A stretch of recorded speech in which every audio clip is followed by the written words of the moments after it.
Bonjour à tous. Nous sommes ravis de vous accueillir pour ce 8e séminaire de l'Observatoire des territoires d'industrie, le premier en visioconférence.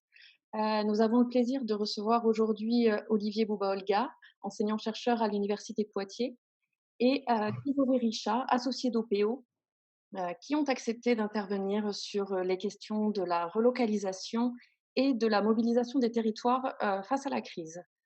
Nous nous excusons pour les changements de programme, qui sont intervenus, concernant notre troisième intervenant dont, l'expertise a été requise, sur un autre séminaire qui se déroule en même temps.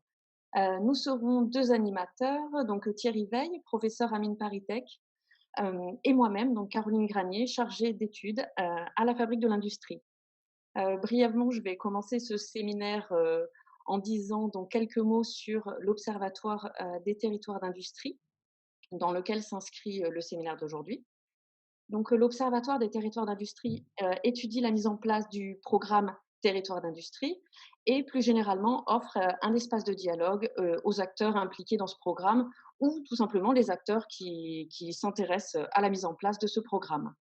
L'Observatoire des territoires d'industrie associe la Banque des territoires et l'Institut pour la recherche de la Caisse des dépôts, l'Agence nationale de la cohésion des territoires, l'Assemblée des communautés de France, Région de France, Mines ParisTech et la Fabrique de l'Industrie.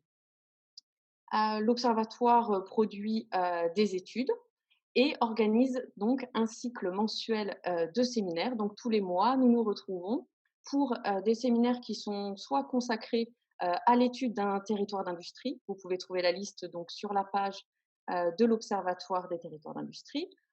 Et oui, également des séminaires de recherche comme celui de ce matin, qui donc a le plaisir d'accueillir des chercheurs, des consultants, des industriels et autres parties prenantes. Nous tenons aussi à remercier l'ensemble des participants à ce séminaire. Nous sommes ravis qu'il y ait un grand nombre de représentants des territoires qui assistent au séminaire aujourd'hui. Et je finirai en vous disant de ne pas hésiter si vous souhaitez nous contacter pour participer à un séminaire dédié à votre territoire d'industrie. Nous sommes en train d'établir la programmation pour les prochains mois. Donc encore une fois, n'hésitez pas à nous contacter. Je finirai cette introduction, en rappelant quelques consignes techniques, en raison du grand nombre, de personnes qui sont présentes, ce matin. Encore merci. Pour favoriser la bonne tenue du séminaire et pour assurer une connexion, à tout le monde, vos caméras et vos micros sont coupés. Si vous souhaitez poser des questions, à nos intervenants, vous disposez donc en bas de votre écran, d'un module qui s'appelle, questions-réponses, Q&R, qui servira, à poser des questions, aux intervenants. Thierry Veil et moi-même, on relaiera vos questions tout au long, de ce séminaire.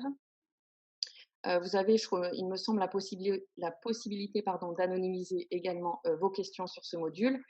Et sachez que seules les questions qui sont posées sur ce module-là seront données aux intervenants. Donc, on vous demande d'utiliser vraiment ce module qui est dédié aux questions-réponses pour poser vos questions. Et si vous avez donc une question technique ou un commentaire, privilégiez plutôt l'onglet Converser. Si vous souhaitez voilà, faire passer un message sans forcément attendre de réponse, soit aux autres participants, soit à nos intervenants. Enfin, s'il y a vraiment une question que vous souhaitez poser à l'oral, vous pouvez mettre soit un point d'interrogation donc dans l'onglet Converser, ou alors utiliser le bouton lever le doigt, toujours en bas de votre écran. Et enfin, sachez que cette visioconférence est enregistrée. La vidéo sera disponible en ligne sur la page de l'Observatoire des territoires d'industrie. Voilà pour les questions techniques. À présent, je vais me tourner donc vers nos intervenants. Donc, merci beaucoup à eux d'avoir accepté de participer à ce séminaire. Je sais qu'ils sont extrêmement sollicités en ce moment sur ces questions de territoire, relocalisation, chaîne de valeur. Donc, merci beaucoup. Effectivement, la crise sanitaire actuelle a fait émerger la question de la réorganisation des chaînes de valeur, la question de la relocalisation des activités stratégiques, mais finalement, de quoi parle-t-on? Quelle est la géographie actuelle des chaînes de valeur?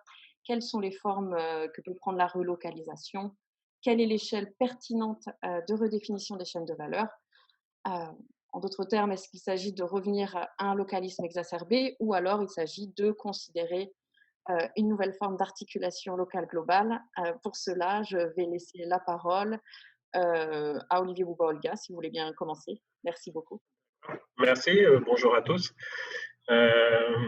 Quelques éléments de réflexion, peut-être pour commencer. Cette question des relocalisations, c'est une question assez ancienne en fait.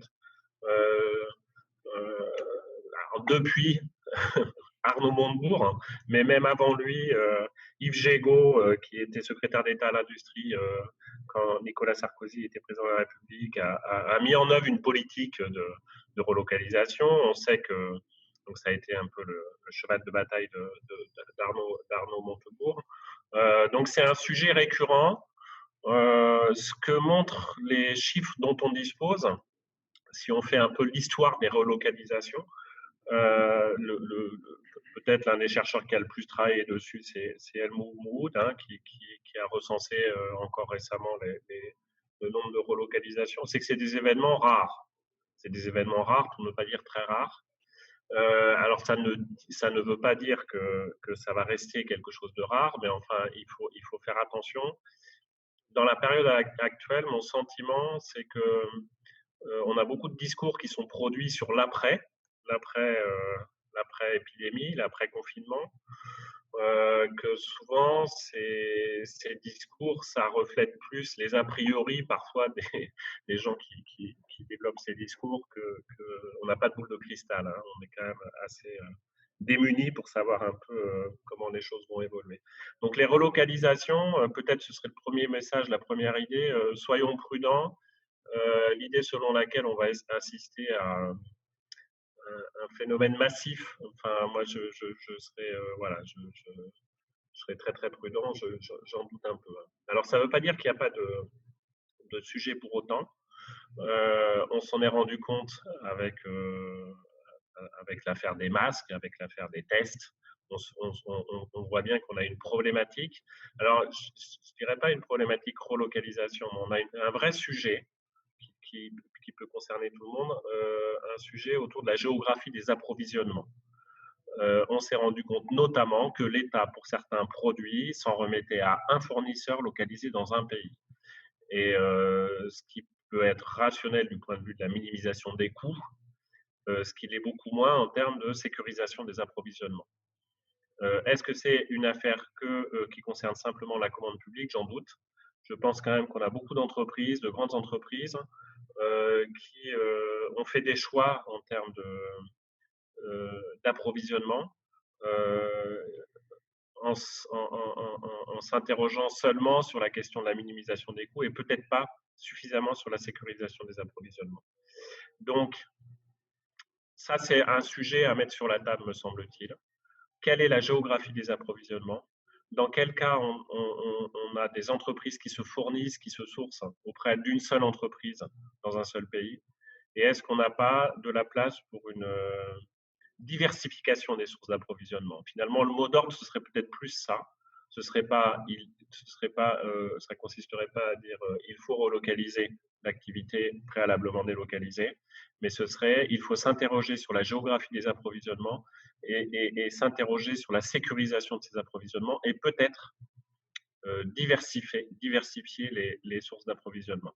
Ce qui peut se faire en faisant appel à une entreprise d'un autre pays, éventuellement loin, un pays à bas coût, pays low cost. Ce qui peut se faire en faisant appel à un fournisseur localisé dans un autre pays d'Europe, si on se place du point de vue de la France. Ce qui peut se faire aussi, peut-être, dans certains cas, effectivement, en faisant appel à à des entreprises françaises. Peut-être une autre idée, si on veut développer sur la question de la relocalisation, et si on se place du point de vue des territoires. Euh, peut-être peut-être qu'on peut avoir une vision proactive de la relocalisation et que dans certains cas, certaines collectivités, je pense notamment aux régions, hein, qui sont chefs de file sur le développement économique, peut-être qu'on travailler sur la géographie des approvisionnements, ça peut être vu aussi comme l'identification de niches potentielles auxquelles pourraient répondre des entreprises des territoires. C'est-à-dire on pourrait en avoir une vision plus offensive que défensive. On peut penser par exemple à une PME localisée quelque part en France qui va essayer de voir un peu où se fournissent les entreprises habituellement, qui se fournit par exemple dans les pays à bas coût tels que la Chine, et quelles réponses ces PME locales pourraient apporter à des entreprises qui souhaiteraient se diversifier et diversifier leur approvisionnement. Donc, il me semble que là, il y a matière à de la réflexion pour les entreprises, bien sûr, mais aussi pour les territoires, en essayant d'être un peu proactif sur cette question-là et anticiper un peu les besoins éventuels de diversification des approvisionnements des entreprises. Euh, voilà peut-être des premiers éléments de réflexion autour de cette question. Euh, et puis bon, je pourrais revenir sur un point ou un autre après. Merci beaucoup. Grégory Richard? Oui, bonjour, bonjour à tous et puis merci beaucoup à l'Observatoire de m'avoir convié. Je suis ravi de pouvoir essayer de témoigner. Juste en un point, en fait, au PO, nous, ça fait depuis 2012 qu'on est créé avec le projet de renforcer la compétitivité des industriels, notamment des PME, et avec la conviction que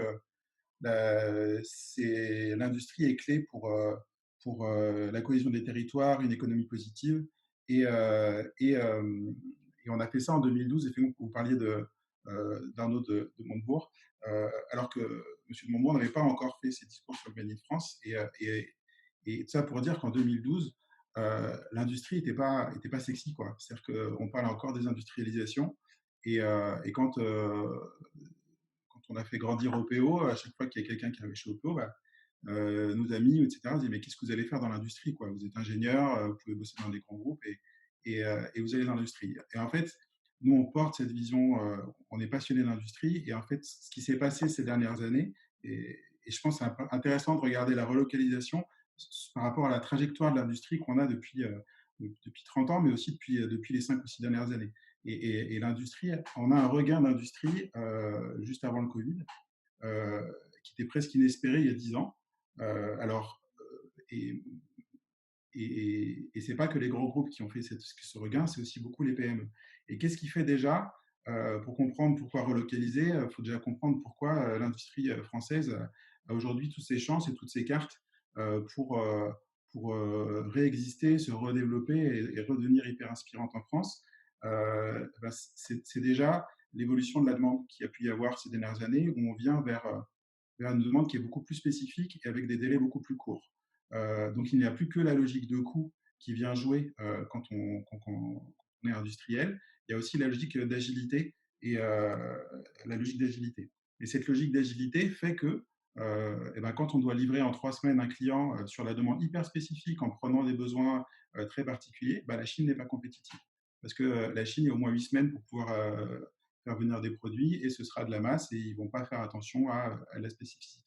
Et depuis qu'on travaille beaucoup dans les territoires, dans les PME, mais aussi les groupes, et on voit que ça touche les PME, mais ça touche aussi les groupes qui vont vers de la plus petite série et donc chercher des marchés qui sont forcément localisés. Donc ça, c'est ce qu'on a vu et c'est un des facteurs qui redonne du développement à l'industrie ces dernières années. Un autre, c'est les technologies qui permettent de gagner en compétitivité. Et ça, c'est pas négligeable. Donc, on peut gagner 10 à 15% grâce à l'hybridation entre les opérations et la technologie.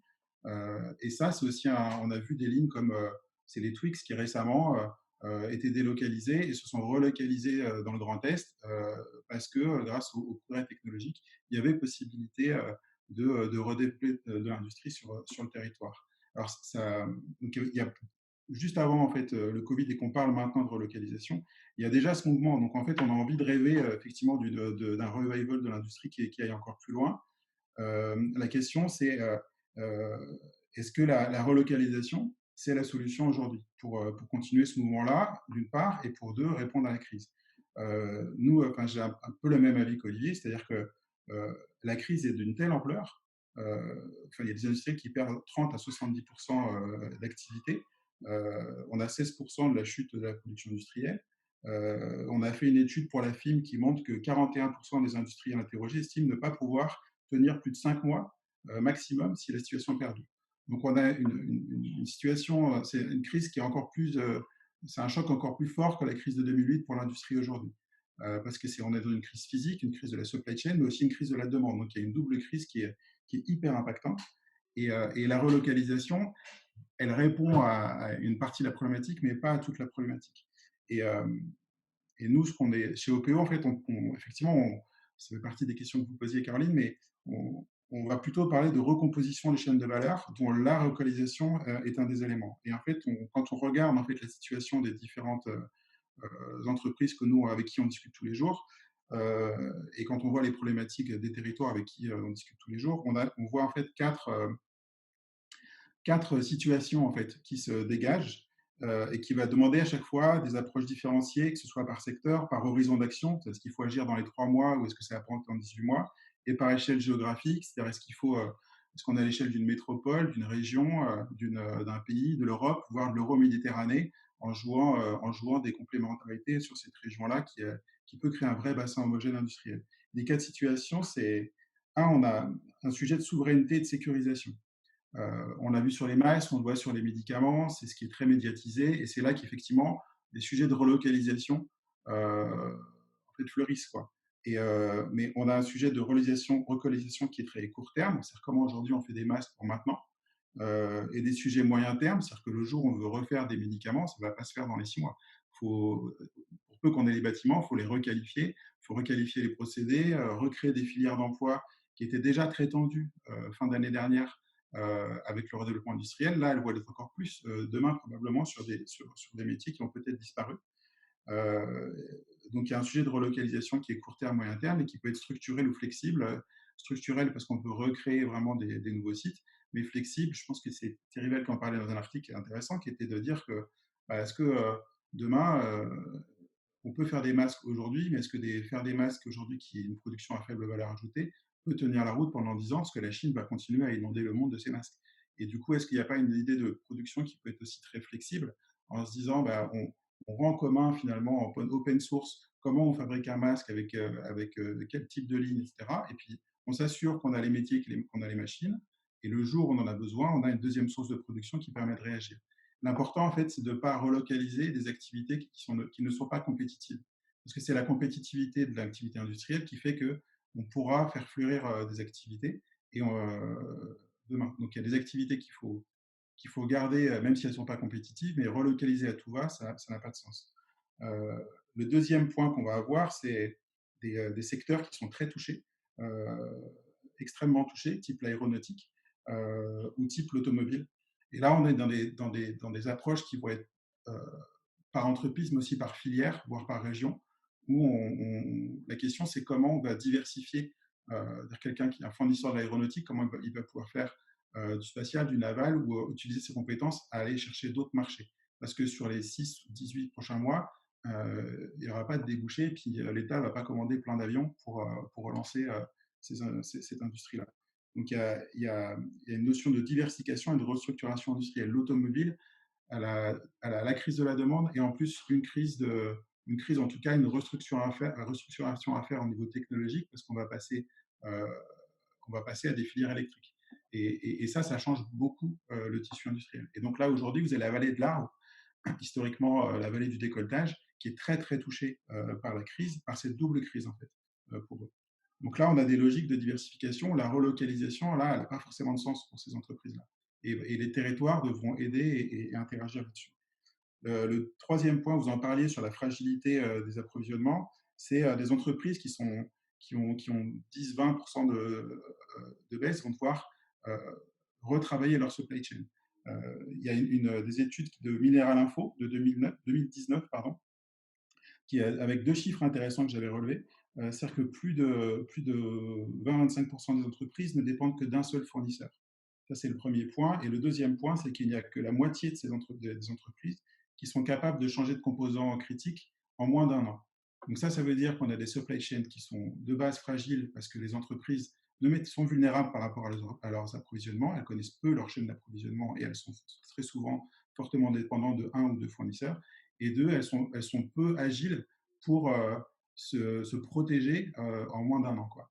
Donc, il y a un vrai travail, effectivement, alors, qui peut se jouer au niveau d'un territoire pour favoriser une économie locale et de la relance pour retisser en fait, des chaînes d'approvisionnement locales entre différents industriels.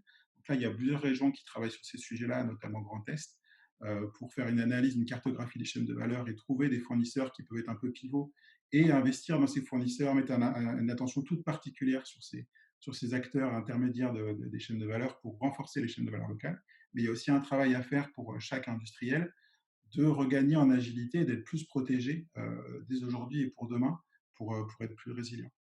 Et le dernier point qui est intéressant, c'est il y a des entreprises aussi qui vont bien. Il y a l'exemple d'une entreprise d'emballage quand la Chine produisait plus d'emballage et que nous, on continuait à produire au tout début de la crise, euh, ils se sont substitués à des fournisseurs chinois. Et donc, c'est une entreprise qui est en Rhône-Alpes. Et aujourd'hui, les marchés qu'ils ont gagnés, ils veulent les garder. Et donc, c'est des boîtes qui sont en pleine croissance, et c'est des sociétés qu'il faut aider à passer un cap et en compétitivité, et en maturité industrielle pour tenir le cap. Donc, il peut y avoir de l'expansion et il peut y avoir aussi de la recomposition dans le sens où il y a des boîtes qui vont être défaillantes et il y a des acteurs qui vont être consolidés et d'autres qui avaient une forte trésorerie et une position qui n'est pas trop dégradée aujourd'hui, qui vont pouvoir racheter des boîtes et grossir et devenir un peu plus fortes et créer peut-être de nouvelles ETI pour demain. Donc il y a un jeu comme ça voilà, que personne ne sait prédire parce que les carnets de commandes sont peu remplis et qui va se dérouler dans les 6 ou 12 prochains mois, qui va recomposer un peu l'ensemble des chaînes de valeur au niveau vraiment du terrain et des industriels. Et un des enjeux dans tout ça pour les territoires, c'est d'arriver à mailler à ces réalités et ces besoins du terrain, euh, tout en gardant la vision ou le rôle un peu global, notamment sur tout ce qui est souveraineté et sécurisation en fait, de l'activité, d'arriver à connecter les industriels qui aujourd'hui sont encore en pleine phase de redémarrage, qui demain vont reparamétrer leur outil industriel par rapport à la nouvelle demande et leur situation, qui vont réengager leurs équipes sur un nouveau projet industriel. Donc, comment les territoires, entre l'aide qu'ils vont avoir maintenant, les plans de relance qui sont en train de se construire, mais qui vont probablement dérouler qu'en 2021, comment va se passer cette phase transitoire où les territoires et les institutions qui ont très bien su répondre au démarrage de la crise, parce qu'ils ont appris de 2008, là, on n'a plus l'effet d'expérience de 2008 maintenant. Et donc, comment le territoire et les institutions vont savoir réagir avec la même agilité pour vraiment coller en fait à la trajectoire de l'industrie. Et la deuxième question au niveau des territoires, c'est avec quelle ambition. Je pense qu'on y reviendra après, mais est-ce qu'on a seulement l'ambition de maintenir le niveau d'activité actuel ou on profite de la crise pour faire un vrai projet d'industrie en France et, et exploiter tout le potentiel qu'on a et profiter pour faire un rebond exceptionnel. C'est ce qu'on peut espérer, en tout cas, c'est ce que nous, on espère de, de cette crise pour l'industrie. Merci beaucoup pour ces éléments. Nous avons une question. On dit toujours que les produits français sont plus chers que ceux importés. Existe-t-il une analyse de cette différence de coût des produits français en termes de taxes, matières premières, salaires, robotisation, etc. Tout dépend à qui on se compare. Hein. La France est un pays développé, donc quand on réfléchit, bon, la question des coûts est une question plus complexe qu'on l'imagine. Souvent, on a tendance à réduire la question des coûts à celle du coût du travail. Et en fait, le coût d'un produit, c'est pas que le coût du travail. Ce qu'il faut prendre en compte, c'est la productivité, l'efficacité du travail réalisé.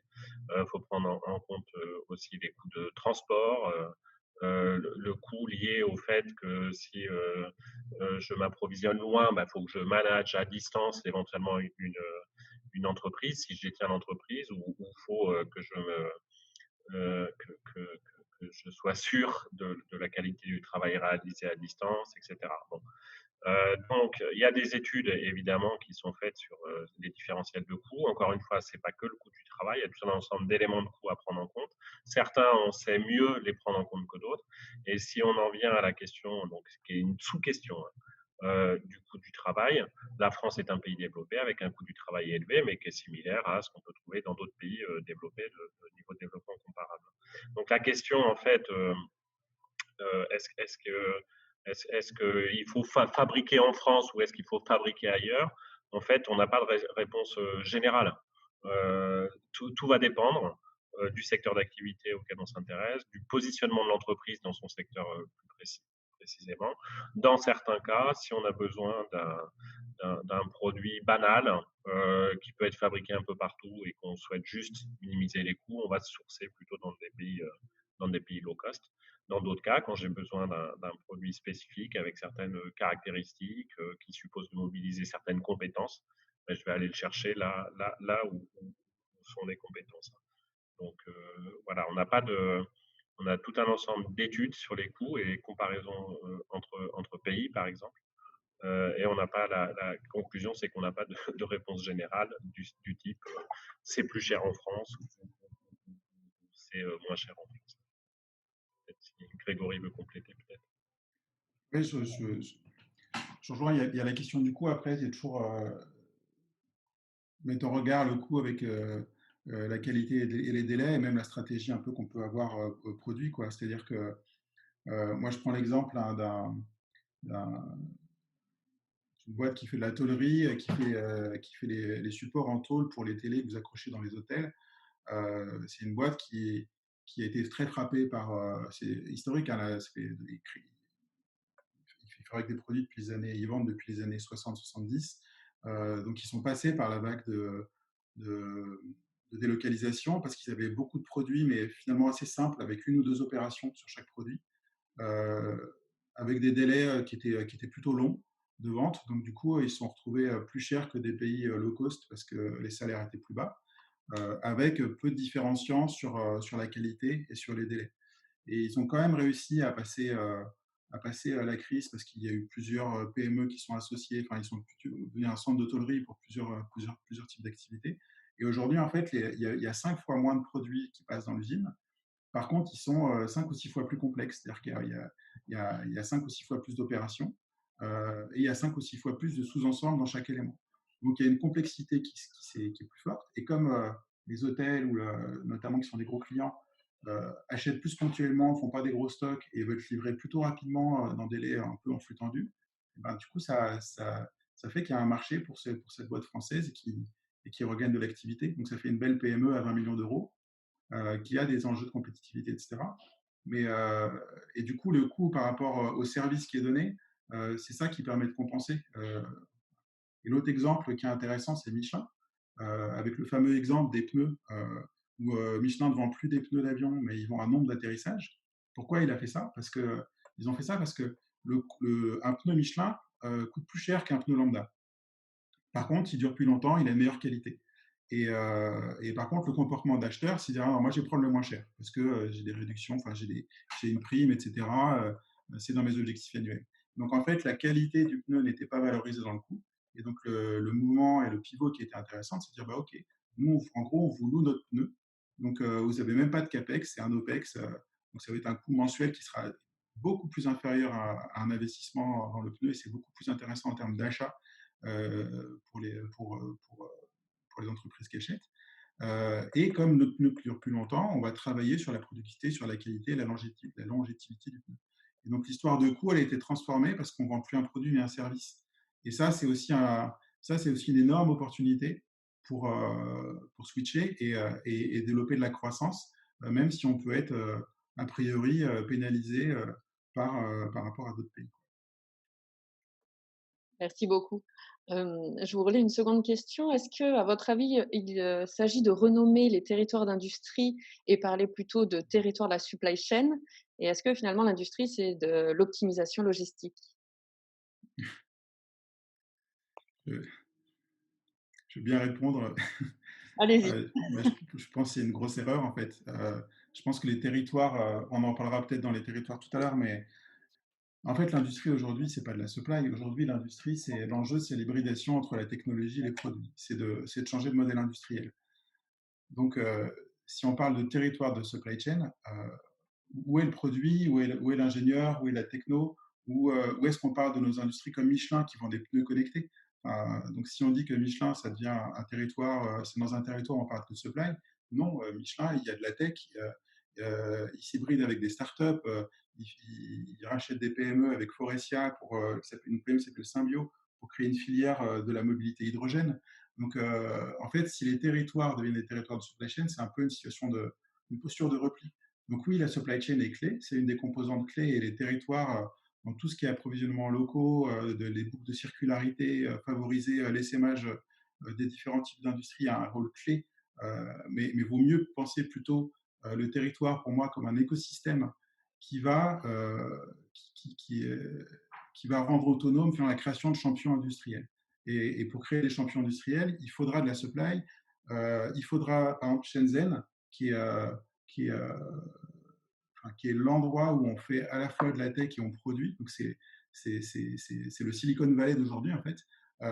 Il crée des champions industriels qui n'existaient pas il y a 10 ans, qui aujourd'hui sont dans le top 10 des boîtes mondiales. Et ben vous avez tous les composants pour faire un iPhone qui sont dans un rayon de 100 km autour de Shenzhen. Donc oui, il y a un côté supply, mais il n'y a pas que ça. Il y a la capacité à faire de la tech, à innover. Il y a tout un tissu d'industriels hyper résilient, hyper connecté. Et c'est ça qu'elle doit incarner les territoires. Donc, c'est plutôt de parler de territoire, d'industrie, de technologie, si vous voulez.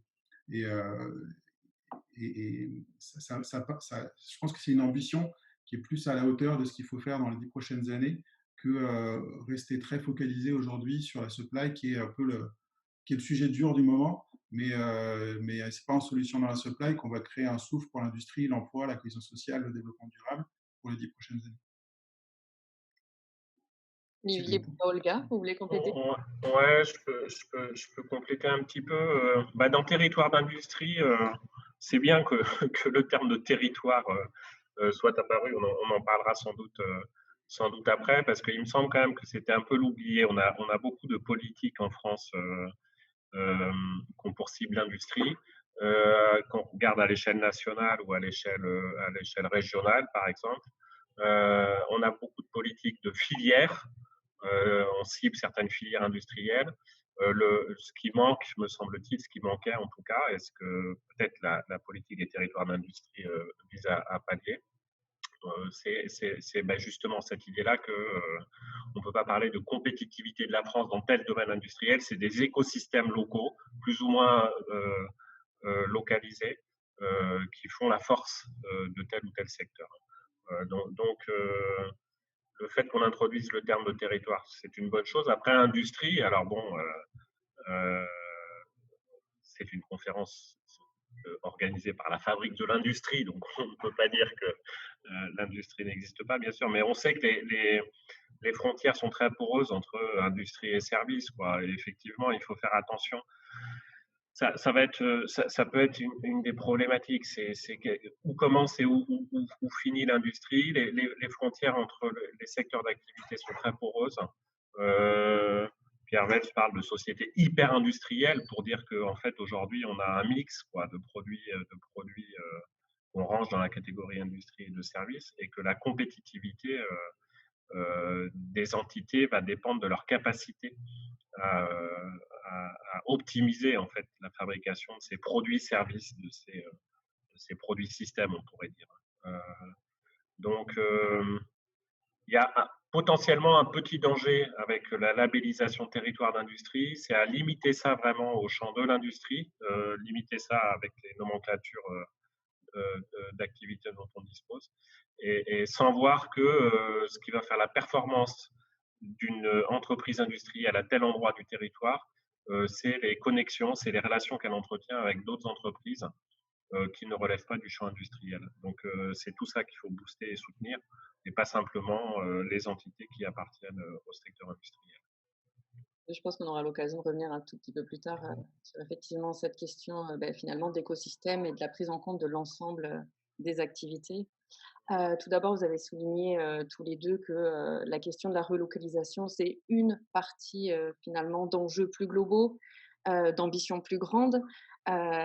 Donc, ma seconde question sera, est-ce que la crise constitue une opportunité de renforcer les politiques de redynamisation de l'industrie des territoires? Quels sont les enjeux des plans de relance, à la fois pour les filières industrielles et les territoires? Et je me permettrai de rajouter aussi une question qui nous a été posée. Est-ce qu'il y a un enjeu aussi de réduction des inégalités territoriales qui pourraient être finalement ajoutés aux objectifs des plans de relance avec les autres objectifs de type transition écologique et aussi la question de la définition en fait de ces plans de relance, échelle régionale, échelle nationale, échelle européenne. Je vous laisse la parole. Ok, je commence? Oui, oui. Donc, Vas-y. ouais, ouais. Bon, ce qui est clair, c'est que la crise a été d'une violence telle, et c'est pas terminé, hein, qu'on sait qu'on aura besoin de plans de relance, qu'on aura que l'État, alors l'État au sens large, hein, enfin la puissance publique, quoi, va devoir intervenir pour relancer la machine économique. Euh, Compte tenu des interdépendances, c'est toujours la même histoire. On sait qu'un plan de relance, la bonne échelle pour en décider, ce serait l'échelle européenne, parce qu'on a beaucoup d'interdépendances entre les pays européens, beaucoup plus fortes qu'entre les pays européens et les pays tiers. Donc, idéalement, il nous faudrait un plan de relance à l'échelle européenne qui bénéficie à l'ensemble des pays de la zone. On en aura sans doute. On aura aussi sans doute des plans de relance nationaux. Alors, là, effectivement, il y a un vrai sujet sur l'échelle, l'échelle du plan de relance. Moi, j'en appelle parce que, bon, si on regarde un peu quelle est la géographie de l'activité économique, on s'aperçoit que cette géographie, elle est marquée. Je reprends ce que je disais tout à l'heure, quand on dit la France est compétitive, mettons dans l'industrie aéronautique, c'est pas la France, c'est certains territoires. C'est le pôle aéronautique de Toulouse, mais pas que, c'est des entreprises aussi sur Bordeaux, sur Nantes, sur Saint-Nazaire, etc. Bon. C'est des écosystèmes de dimension infranationale. Donc, ce que j'appellerais de mes voeux, c'est que pour partie, le plan de relance soit décliné géographiquement. On peut, vu l'organisation institutionnelle de la France, on sait que maintenant l'échelon, pour parler de développement économique, un des échelons pertinents, c'est l'échelle régionale. On pourrait espérer que si plan de relance il y a, et on peut penser qu'il y aura, une partie des choix qui sont faits par la puissance publique soient faits à l'échelle des régions, par exemple. Que les régions aient leur mot à dire dans ce qu'on va décider. Dire que les régions parce que les régions sont chefs de file du développement économique. Et ensuite, assez logiquement, compte tenu de la géographie marquée de l'activité productive, eh bien, il faudrait que les régions ciblent justement ces écosystèmes plus ou moins localisés pour soutenir la compétitivité des entreprises qui en font partie. Alors sur la question des inégalités, alors tout dépend qu'est-ce qu'on entend par inégalité territoriale. Si l'idée c'est plutôt c'est de viser la réduction des inégalités sociales, effectivement on peut espérer que les politiques publiques s'interrogent sur cette question des inégalités sociales et on pourrait vouloir que des politiques soient mises en œuvre pour les réduire. Là, moi, j'aurais un discours assez à la Piketty, on va dire. Hein. Pour réduire les inégalités, il faut sans doute revoir aussi les politiques fiscales et puis rendre les impôts plus progressifs et grâce au surcroît d'impôts collectés, redistribuer une partie de ces impôts collectés aux personnes qui ont les niveaux de vie les plus faibles et donc faire de la redistribution sociale. Si on entend par inégalité territoriale le fait qu'on a des dotations, par exemple, puisqu'on parle d'industrie et de territoire, on a des secteurs d'activité qui sont localisés plus à certains endroits qu'à d'autres. L'enjeu, c'est pas de faire en sorte que l'industrie pèse partout pareil, me semble-t-il. L'enjeu, c'est de prendre acte de cette géographie différenciée de l'activité économique, de la géographie différenciée des secteurs d'activité. Certains sont très concentrés géographiquement, d'autres plus dispersés, pour prendre acte de cette diversité et se nourrir de cette diversité. Dans certains mondes, tout à l'heure, par exemple, dans l'activité de décolletage, ça a été mentionné. La vallée de l'Arve est un haut lieu de l'activité du décolletage. C'est une activité importante. Avec des entreprises qui peuvent avoir des besoins spécifiques vu la crise actuelle, il faut soutenir ces entreprises-là. Donc, plutôt prendre acte de ces inégalités, de cette diversité, en fait, pour s'en nourrir. Voilà.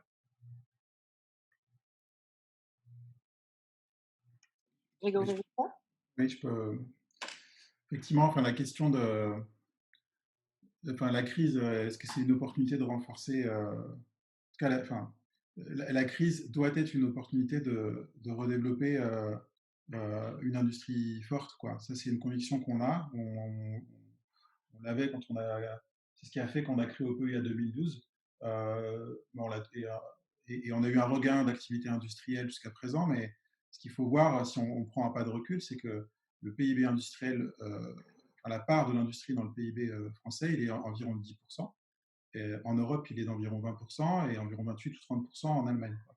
Donc, et ce, même s'il y a le 4.0 et on recrée de l'emploi industriel et c'est génial, on est encore super en retard en termes d'industrie. Et en fait, ça c'est un premier point. Le deuxième point, c'est que là, ce qui fait enfin, de tout temps, en fait, le développement de l'industrie a été associé à un développement de la société, à un développement de la cohésion des territoires, à un développement de la démocratie aussi. Enfin, si les femmes ont eu le droit de vote après la Seconde Guerre mondiale, c'est aussi parce elles ont produit pendant que les hommes étaient à la guerre pendant la Seconde Guerre mondiale. Donc l'industrie, il y a plein d'exemples comme ça. Donc l'industrie, voilà, la commune, elle est en lien avec la démocratie. Enfin, euh, et la République d'aujourd'hui. Donc, de tout temps, l'industrie, le développement de l'industrie, elle a une des parts de ce qu'elle génère, c'est la cohésion des territoires et du progrès démocratique, sans même parler de progrès social ou technologique. Après, le pendant, c'est, on voit bien que les systèmes économiques actuels et industriels actuels, bah, ça génère une crise du climat, ça génère une crise de la ressource, et ça génère encore beaucoup d'inégalités, même si c'est, on va dire, mieux qu'avant en termes d'inégalités. Donc aujourd'hui, on a un système industriel qui est, moi je dis souvent, en fait, quand on regarde l'industrie qu'on a aujourd'hui, qui est l'industrie 4.0, bah, ce n'est pas encore l'industrie du futur. Euh, Parce qu'il y a une ambition qu'il faut encore aller chercher en termes d'activité. Il y a une ambition environnementale qui aujourd'hui on est sur une industrie qui est linéaire, qui produit des déchets, qui prend la matière première avec des matières premières secondaires, c'est-à-dire des matières recyclées, qui sont très peu finalement réutilisées ou réinjectées en termes de réemploi dans l'industrie. Donc on a une industrie qui n'est pas dans un système qui permet un passage à l'échelle, avec 2 milliards d'habitants de plus sur Terre en 2050 et 5 degrés de plus si on fait rien en 2100, quoi. Et c'est pas non plus en termes de cohésion sociale. Il y a quelques mois, on a peut-être, on oublie peut-être, mais on était encore dans la crise des gilets jaunes. Euh, il y a encore des territoires qui sont fracturés, déséquilibrés, versus d'autres où on voit quand l'industrie se développe, on a plus d'emplois. Euh, et il y a des cohésions de territoires qui sont plus forts avec et des territoires qui fonctionnent mieux. Donc en fait, la question, c'est l'ambition. Est-ce qu'on veut juste sauver l'emploi? Je pense que c'est la première des ambitions à avoir, c'est dans les prochains mois, et pas en 2021, c'est dans les 3 prochains mois, les 6 prochains mois, c'est comment on fait en sorte qu'une fois que toutes les mesures qui sont prises sur le chômage partiel aujourd'hui, elles vont s'arrêter, euh, on va enlever le masque, c'est-à-dire qu'il y a plein de boîtes qui ne vont pas tenir. Donc comment on fait pour ne pas détruire le tissu industriel qu'on a maintenant en attendant d'avoir les plans de relance pour ensuite faire grandir cette industrie. Ça, c'est la première ambition. Et la deuxième ambition, c'est quelle industrie on veut. Et cette ambition-là, elle peut être portée par des territoires, mais il faut aussi qu'elle soit portée à un échelon européen, parce que si chaque territoire a sa propre ambition, on aura finalement une dislocation des ambitions et un développement qui n'aura pas une vision qui sera la même. Et donc, du coup, il y a la problématique déjà de comment on enchaîne les différents plans de l'Europe jusqu'au territoire si personne n'a la même ambition, et comment les territoires entre eux, qui peuvent être voisins, bah, vont jouer aussi la synergie et la coordination, euh, parce que c'est pas un territoire tout seul qui va sauver l'industrie. Il y a toute cette échelle-là qui compte. Mais donc nous, on a envie de poser cette ambition-là, de doubler le PIB industriel et avec 3 axes, la compétitivité, forcément, avec un vrai sujet, on en parle beaucoup au niveau du service, mais euh, les entreprises les champions industriels de demain, ils auront fait cette hybridation entre les produits et la technologie. Et ça, c'est quelque chose qu'il faut accompagner fortement. Euh, pas forcément par la subvention, mais déjà par créer les écosystèmes et aider les entreprises soit par créer des marchés, soit par créer ces implantations au niveau local, ce tissu en fait, de différentes entreprises très complémentaires qui vont permettre de créer ces champions-là. Donc il y a cette double articulation-là. L'environnement, il y a une vraie question de transition énergétique, ce ne sera pas à l'échelle des territoires, les territoires ne pourront pas tout faire. Et que là, il faut espérer que le Green Deal européen, qui était à l'agenda, il ne sera pas trop raboté et qu'il aura une réalité. Parce qu'à l'origine, l'ambition est la bonne. La problématique, c'est la mise en œuvre. Et si la mise en œuvre prend trop longtemps, l'impact, le coût sera encore plus important. Donc, il y a un volet sur l'environnement et sur l'énergie qui doit être porté assez haut. Et il y a une vraie notion ensuite de circularité des matières, où comment fait-on pour que les matières recyclées ne soient pas incinérées ou envoyées en Chine. De toute façon, la Chine n'en veut plus aujourd'hui, qui crée une crise aussi des déchets. Mais comment un territoire vient mettre en place de la circularité. Il y a un exemple d'Amsterdam qui est hyper intéressant, qui crée son plan de relance économique autour de la circularité avec un objectif d'être 100% circulaire à 2050 et de réduire la moitié de l'usage des matières premières dans les 10 prochaines années. Et c'est un des volets de leur plan de relance. Donc, comment les territoires adoptent voilà, un double plan de relance très court terme pour sauver le tissu industriel et en même temps un deuxième étage qui porte une vraie vision qui permettra de renforcer la cohésion sociale, d'adresser les sujets d'environnement et l'industrie est un des acteurs clés pour résoudre le problème aujourd'hui et en même temps de développer un tissu compétitif, parce que qui dit compétitif dit pérenne dans le temps en termes d'activité économique. En lien avec ce que vous venez de dire, je vais vous relayer 2 questions. On vous demande quel contenu autre que les enveloppes financières plus ou moins importantes et plus ou moins fléchées dans un plan de relance, les besoins de coordination entre les acteurs, entreprises, institutions, territoires, recherche ne sont-ils pas au moins aussi importants? Et une deuxième question en lien, celle, du rôle de la recherche et de l'enseignement. Est-ce que, ils doivent être considérés comme des acteurs clés au même titre que les, grands groupes, start-up et PME? Et quel est le niveau pertinent pour piloter la mise à contribution, des universités? Euh, Ouais, sur ce dernier point, sur l'importance de la recherche, c'est montré, enfin là, il y a consensus parmi les économistes. Hein, en gros, l'enchaînement est le suivant. Hein, on sait que la croissance économique et la transition écologique se nourrissent de l'innovation. L'innovation se nourrit pour partie, parce qu'on a aussi de l'innovation sans recherche, mais l'innovation se nourrit de la recherche. Et l'innovation se nourrit aussi du capital humain. On a besoin de personnes donc, qui ont des niveaux de formation importants. On a un objectif en France que 50% d'une classe d'âge atteigne un bac plus 3. Donc, voilà, parce que la machine économique en a besoin. Et donc, toutes les dépenses liées à l'enseignement d'une part et à la recherche d'autre part sont fondamentales pour nourrir l'innovation et donc pour assurer à la fois la création de richesse, donc c'est le volet croissance, et puis la transition écologique. Il n'y a pas de débat, enfin, il n'y a pas de débat. Ce qu'on peut constater quand même, c'est que l'effort financier de l'État est insuffisant en la matière. Enfin, c'est clair que si on compare la France à d'autres pays de niveau de développement comparable, il y avait un objectif affiché en 99, hein, il fallait atteindre 3% du PIB pour les dépenses de recherche et développement à la fois public et privé. On en est loin encore. Hein. On est entre 2 et 3, mais on est encore loin des 3%. Sur l'autre question, quel contenu d'une politique, enfin, à destination de l'industrie, moi j'ai envie de dire peut-être deux choses. La première chose, c'est que ce que je constate en travaillant sur le terrain auprès des entreprises et notamment des entreprises de l'industrie, c'est que le sujet numéro un avant crise, mais c'est un sujet qui reviendra sur la table après crise, c'est la question du recrutement. On a des entreprises industrielles qui ont besoin de recruter des personnes et qui n'y arrivent pas. C'est vrai pour toutes les entreprises, mais c'est encore plus vrai pour les entreprises industrielles. Donc, c'est la question du recrutement. Quand creuse un peu cette question-là, en fait, on s'aperçoit que c'est un problème multidimensionnel. Et donc, j'ai envie de dire qu'une bonne politique, alors qui ne serait pas qu'une politique de relance, c'est une politique plus structurelle, quoi. Une bonne politique aurait vocation à réduire ce problème-là. Le problème du recrutement, il est lié au fait que parfois une entreprise industrielle a besoin de recruter quelqu'un, mais sur le marché du travail, elle ne trouve pas les personnes qui ont les bonnes qualifications, les bonnes formations. Donc ça pose la question de la politique de formation, formation initiale, formation continue. Parfois, une entreprise industrielle veut recruter, elle n'y arrive pas.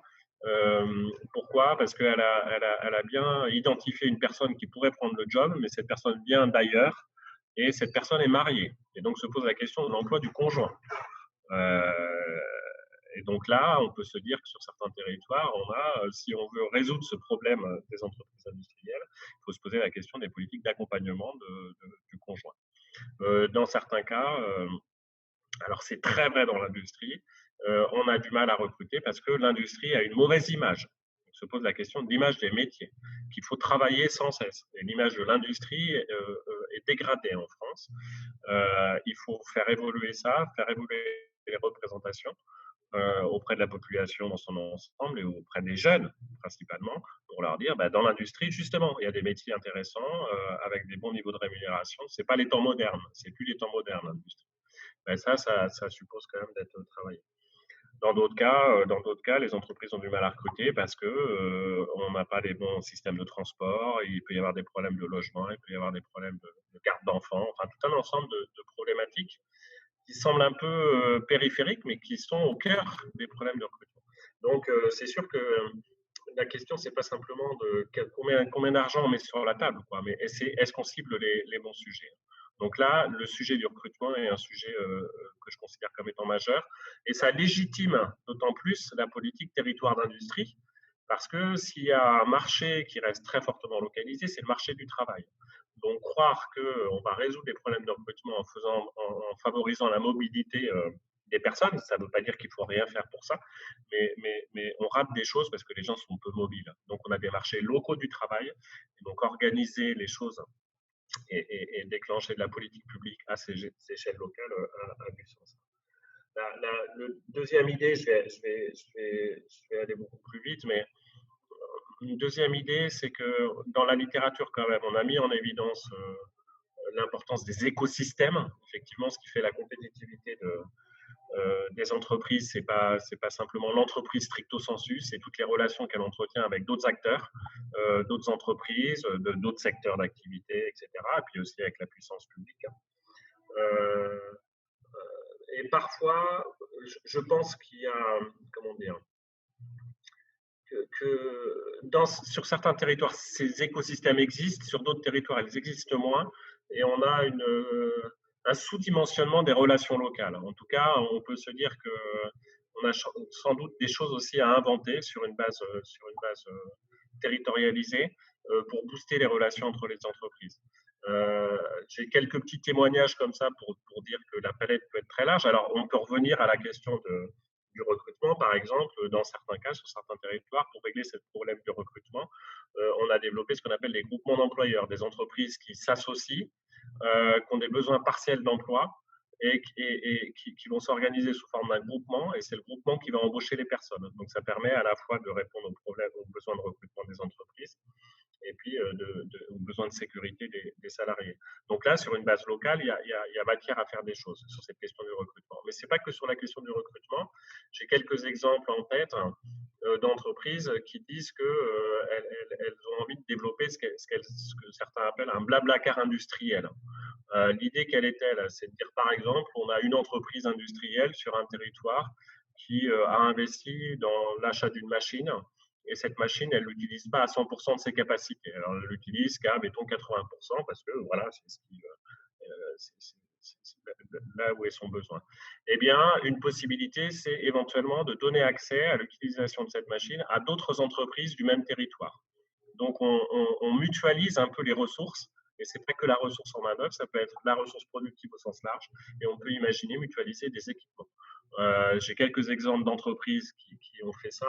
J'ai en tête aussi un exemple d'un territoire qui a acheté une machine pour un lycée, ce qui permet de former les jeunes à l'utilisation de la machine. Mais cette machine est utilisable aussi par les entreprises du territoire, donc qui n'ont pas à investir. Donc on transforme du coût fixe en coût variable finalement. Et donc, bon, bah, sur cette base locale, je pense qu'il y a des millions et des millions de choses à inventer. Hein, et donc, effectivement, pour reboucler et revenir sur la question, c'est pas qu'une question d'argent et de sommes investies. Hein, c'est une question de connaissance de l'écosystème et de dynamisation des relations au sein de cet écosystème. Voilà. Malgré tout, en lien avec ce que vous venez de dire, on a une question sur notamment le fait que comment on fait pour déterminer la part de ce qui doit être fabriqué sur place et notamment lorsque l'on parle de masques, de vaccins, est-ce que la sécurisation ne passe pas par des chaînes de valeur mondiales pour pouvoir vite passer à l'échelle? Bah là, j'ai envie de dire, c'est du cas par cas, quoi. Enfin, franchement, c'est du cas par cas. C'est-à-dire que, encore une fois, il n'y a pas de réponse générale du type c'est toujours mieux de fabriquer, mettons, en France ou en Chine. Hein. Ça dépend de quel produit on parle. Euh, Ça dépend de quel est le positionnement stratégique de l'entreprise qui fabrique ce produit. Est-ce qu'elle fabrique quelque chose d'un peu banal et donc elle veut simplement vendre ce produit à le moins cher possible, ou est-ce qu'à l'inverse, elle essaie de se différencier et sur quels éléments elle essaie de se différencier. Et dans ce cas-là, la géographie du produit en question peut varier du tout au tout. Hein, donc, il n'y a pas de réponse générale, il faut faire du cas par cas.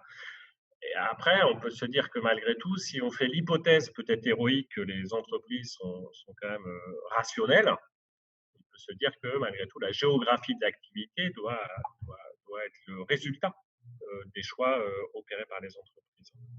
Mmh.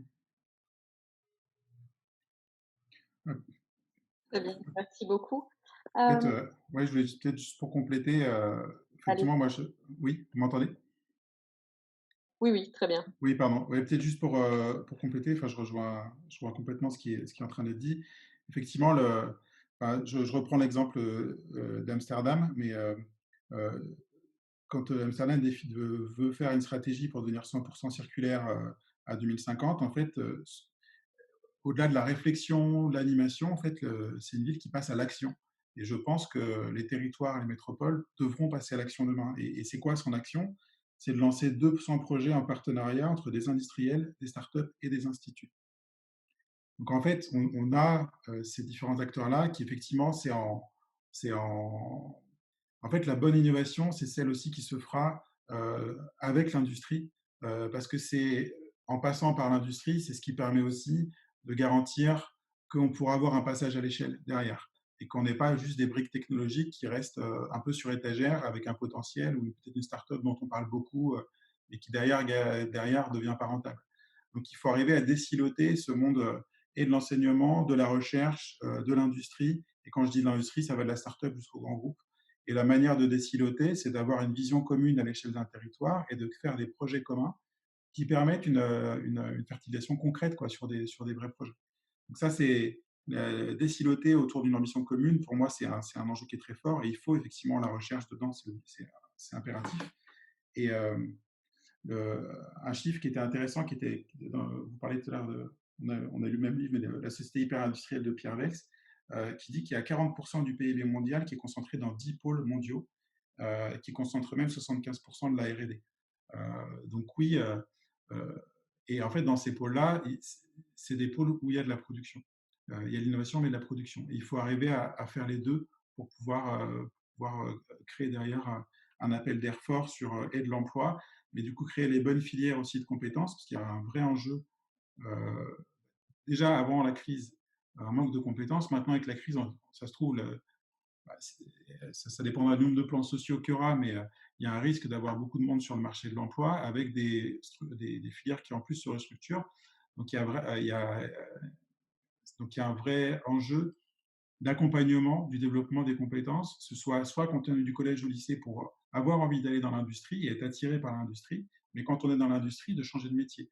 Parce que entre le 4.0, les changements de technologie ou la taxation sur le carbone qui pourra emmener à faire des changements à orienter sur de nouvelles filières, l'accompagnement sur les nouveaux métiers, euh, il va être hyper fort et ça va être une clé en fait dans les prochaines années pour pas créer du chômage et puis soutenir un développement de l'activité qui était déjà bridé l'année dernière sur des questions de chaudronnerie, quoi, par exemple, où on ne trouverait pas de chaudronnier dans les boîtes. Et j'ai une boîte à Vierzon qui, qui est allé à monter un chasseur de tête pour aller chercher dans l'Afrique du Nord un chaudronnier, parce qu'on n'en trouvait pas en France, quoi.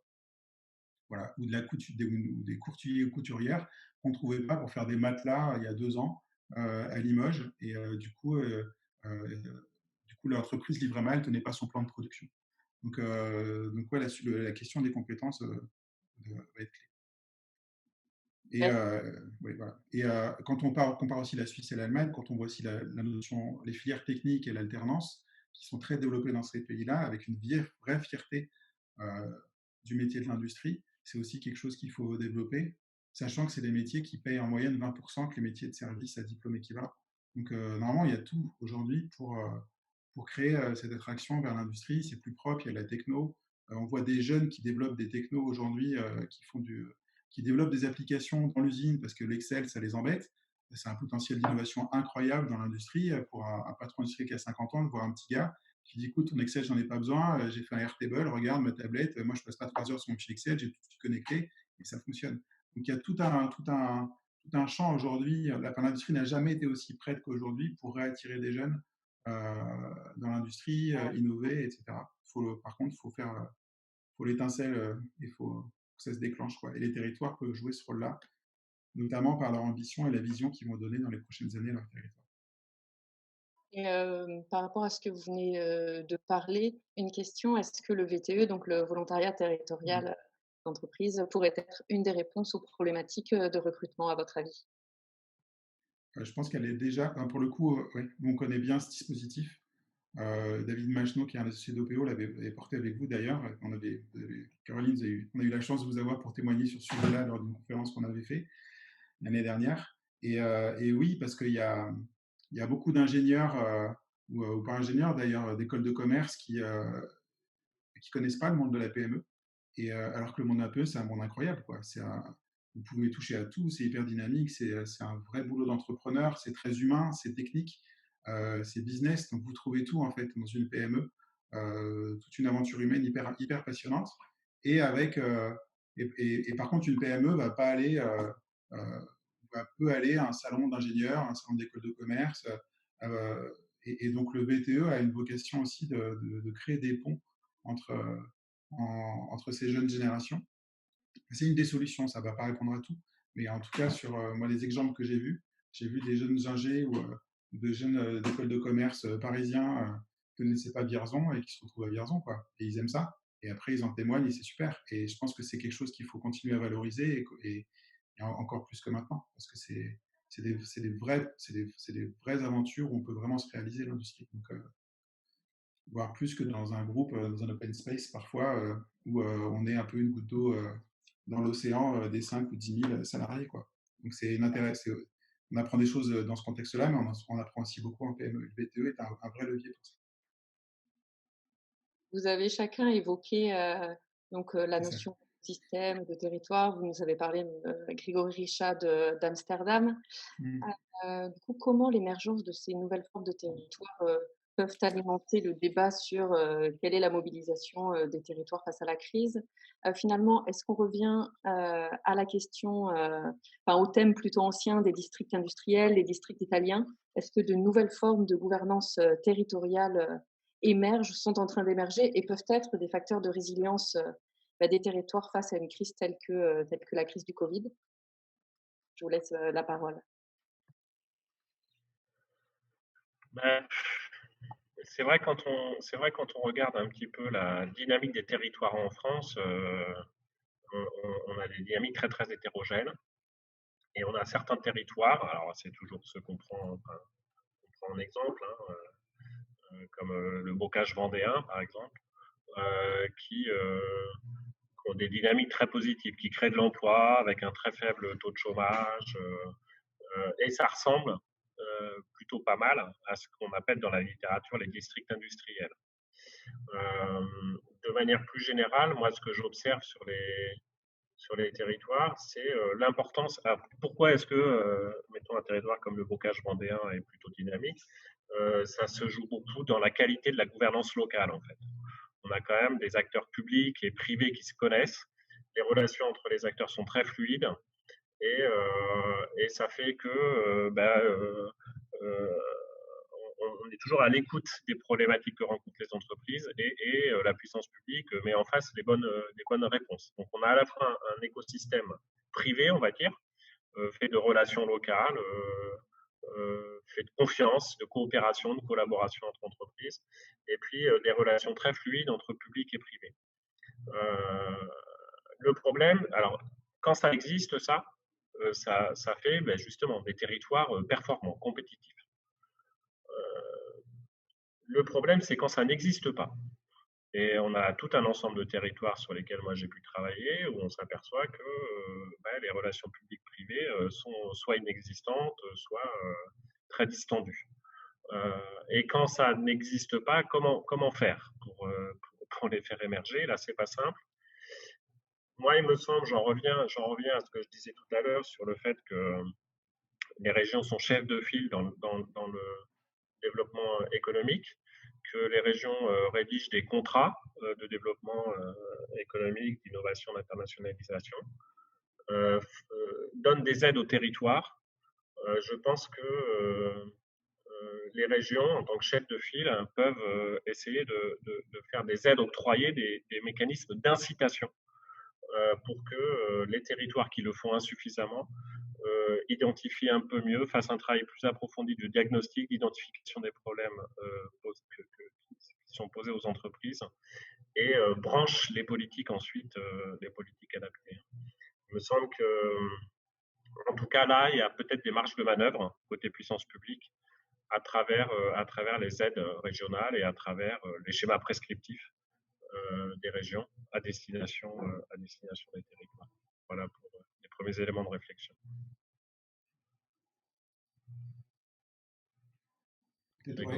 Oui, en complément, nous, ce qu'on voit, on accompagne plusieurs régions depuis 4-5 régions sur des plans usines du futur depuis plusieurs années. On accompagne aussi une métropole, enfin Lyon Métropole, sur une partie de ses réflexions autour de l'industrie 4.0. Et en fait, ce que je trouvais intéressant, c'est moi, si je regarde, ça fait 15 ans que du coup, je suis dans l'univers de l'industrie. Pour moi, ce que j'ai vu ces 5 dernières années, c'est assez marquant. C'est-à-dire qu'il y a une vraie réorganisation et de l'offre en fait et de la composition quoi, des institutions avec les territoires qui se sont formés, BPI France, la French Tech, French Fab, l'Alliance pour l'industrie du futur. Enfin, il y a tout un tas d'acteurs en fait qui ont soit émergé, soit sont devenus plus professionnels en fait par rapport et plus lisibles et plus simples en fait à activer pour les industriels. Donc ça déjà c'est un mouvement qui est super intéressant. Je connais peu les districts, voire pas du tout d'ailleurs comment ça fonctionne en Italie, mais en tout cas ce qu'on entend des industriels et ce que j'entendais pas moi il y a 10 ans c'est ah bah j'ai eu le référent de la région, il est passé, c'était top, ou j'ai eu BPI France, j'ai fait le séminaire avec la promotion des patrons de PME, c'était incroyable, ils ont vraiment une offre pertinente. Enfin, voilà, alors qu'il y a 5-6 ans, c'est voilà, le territoire, il va venir, il ne comprend rien. Donc déjà, ça, nous, on voit ce changement-là et c'est très bénéfique pour l'industrie. Et en fait, quand on regarde un peu les différentes étapes, ça permet de voir les prochaines. En fait. Donc ce qui s'est passé, c'est qu'on est passé, en tout cas pour la partie industrie du futur, à des régions qui ont commencé par faire de la sensibilisation. C'est quoi l'industrie du futur? Ensuite, ces régions sont passées, on va faire des programmes de diagnostic industriel 360, nous on en a fait des centaines, qui permettent en 2 jours à un industriel d'avoir une vision finalement sur, ok, quelles sont mes forces, mes faiblesses par rapport à mon projet industriel. Et ce qui a été intéressant en fait, les régions, certaines régions ont fait fructifier ça dans le sens où elles ont nommé, par exemple en Nouvelle-Aquitaine, il y a chaque PME de Nouvelle-Aquitaine qui est passée par le programme Industrie du Futur, donc il y en a plusieurs centaines, elle a un référent au sein de la région. Et ce référent-là, il a participé à la restitution de diagnostic. C'est le contact un peu unique, point d'entrée en tout cas, pour l'industrie. Donc, c'est des gens qui ont augmenté en fait leur connaissance du tissu industriel, mais dans une relation vraiment personnelle avec plusieurs industriels. Et ils les connaissent depuis maintenant plusieurs années. Et il y a une vraie connaissance du tissu industriel, des besoins, une montée en compétences finalement des régions sur ces sujets-là qui est super intéressante. Et, et l'étape qu'on commence à voir maintenant, c'est qu'on a fait la sensibilisation, on a fait Nexi, c'est d'aider à mettre en œuvre. Parce que les régions se rendent compte, bah, c'est super, on a fait plein de diacs, mais d'ailleurs, on a bien réfléchi à nos aides pour bien mailler avec les bons besoins des industriels, donc ça c'est top. Mais maintenant, il y a comment on accompagne des PE à faire leur transformation, qui est une autre compétence. Juste quand on sait ce qu'on doit faire, c'est pas forcément la gestion du changement dans l'usine, elle n'est pas simple. Et on a des régions qui commencent à se dire, bah, par exemple en Occitanie, de dire, bah, nous, on va pas faire des qui ont commencé en retard sur ces sujets-là, ils n'ont pas fait déjà des vagues de diag. Ils se disent, bah, nous, on va faire un peu notre leapfrog, on va tout de suite passer à l'étape d'après. On va faire diag plus petite transformation pour aider l'industriel à passer à l'étape d'après. Et donc, il y a une évolution de positionnement des territoires qui va aller, à mon avis, dans le passage à l'action, quoi, aider à passer à l'action. Et ça va continuer à faire progresser la posture des territoires pour avoir de l'impact, finalement. Parce que quand on est industriel, ce qu'on cherche, à la fois, c'est d'avoir de l'impact sur ce qu'on fait. Et les territoires vont progressivement se dire, bah, OK, est-ce que je fais, est-ce que ça a de l'impact pour l'industriel, ou est-ce que j'ai, bon, bah, voilà, j'ai fait mon programme de diagnostic, et puis après, je ne sais pas trop ce qui se passe. Donc, donc ça, c'est une évolution qui est intéressante et on voit les territoires déjà proactifs sur ces sujets-là. Et après, il y a l'exemple de... Donc ça, c'est une continuité. Puis après, il y a d'autres formes, je pense, d'actions qui vont émerger, qui sont en train d'être pensées maintenant. C'est-à-dire quand on parle pour la région Grand Est qu'on connaît bien, ils sont en train de lancer toute une série d'ateliers en faisant venir des industriels, des chercheurs, qui viennent irriguer en fait leurs pensées et leurs actions d'acteurs du monde privé, de la recherche, des startups, pour penser finalement leurs moyens d'action de demain, quoi. Et c'est un moment qui peut être assez pivot en fait pour certaines régions si elles décident, ok, repensons notre modèle et on repart un peu d'une feuille blanche éventuelle et comment on peut avoir un moyen d'action qui soit différent de ce qu'on a pu faire par le passé. Et donc on verra, je pense, dans les prochains mois, dans les différents plans de relance, comment, comment tout ça va s'orchestrer et ce sera intéressant aussi ça c'est quelque chose que je ne mesure pas moi, c'est dans quelle mesure une région, quand elle trouve un levier super innovant qui marche bien, comment une autre région, elle peut s'en inspirer, est-ce qu'elle est courant, est-ce que les régions se parlent, et comment aussi coordonner en fait l'innovation que les régions vont apporter demain dans leur mode d'action, quoi. Ça, je pense que c'est un point qui sera intéressant aussi sinon on reste de perdre de bonnes idées dans les 6 ou 12 prochains mois. Peut-être enfin, je partage totalement là, ce qui a été dit. Je pense qu'il y a des régions effectivement qui travaillent de manière un peu différente et vraiment intéressante. Enfin, le cas qui a été cité, que je connais le mieux, c'est la région de Nouvelle-Aquitaine, hein, avec donc, tout le programme Industrie du futur, etc. De manière générale, ce qui marche bien, c'est quand on a des chargés de mission qui connaissent les entreprises, qui vont sur le terrain et qui font un travail d'intermédiation, quoi. C'est-à-dire qui connaissent les entreprises, qui connaissent les problématiques des entreprises et qui savent aller chercher les réponses, qui savent mobiliser les moyens publics, pas que financiers, hein, les moyens publics pour apporter des réponses à voilà. Donc on passe d'une logique qui a été trop dominante à une certaine période, de, de, une logique un peu bureaucratique de paperasse, on va dire. Il faut remplir des dossiers pour bénéficier de telle chose, de telle aide et pas telle autre, etc., en fonction des programmes qui sont mis, à un travail beaucoup plus de terrain qui consiste bah oui, voir de manière très fréquente les entreprises pour avoir des capteurs sur le territoire pour identifier les problématiques des entreprises et puis apporter des réponses sur mesure, quoi, en fonction des problématiques. Et d'un territoire à l'autre, les problèmes à traiter ne seront pas les mêmes. Mais donc, il faut ces capteurs, il faut ces personnes-là qui font ce rôle d'intermédiation.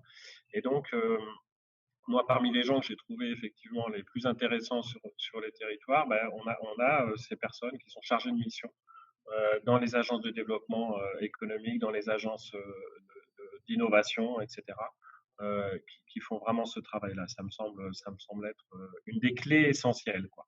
Donc, oublier un peu les modèles un peu génériques que parfois on a tendance à vouloir vendre à tous les territoires, avoir des capteurs sur le terrain pour identifier les problématiques à traiter et puis apporter les bonnes réponses, quoi, une fois qu'on les a identifiées.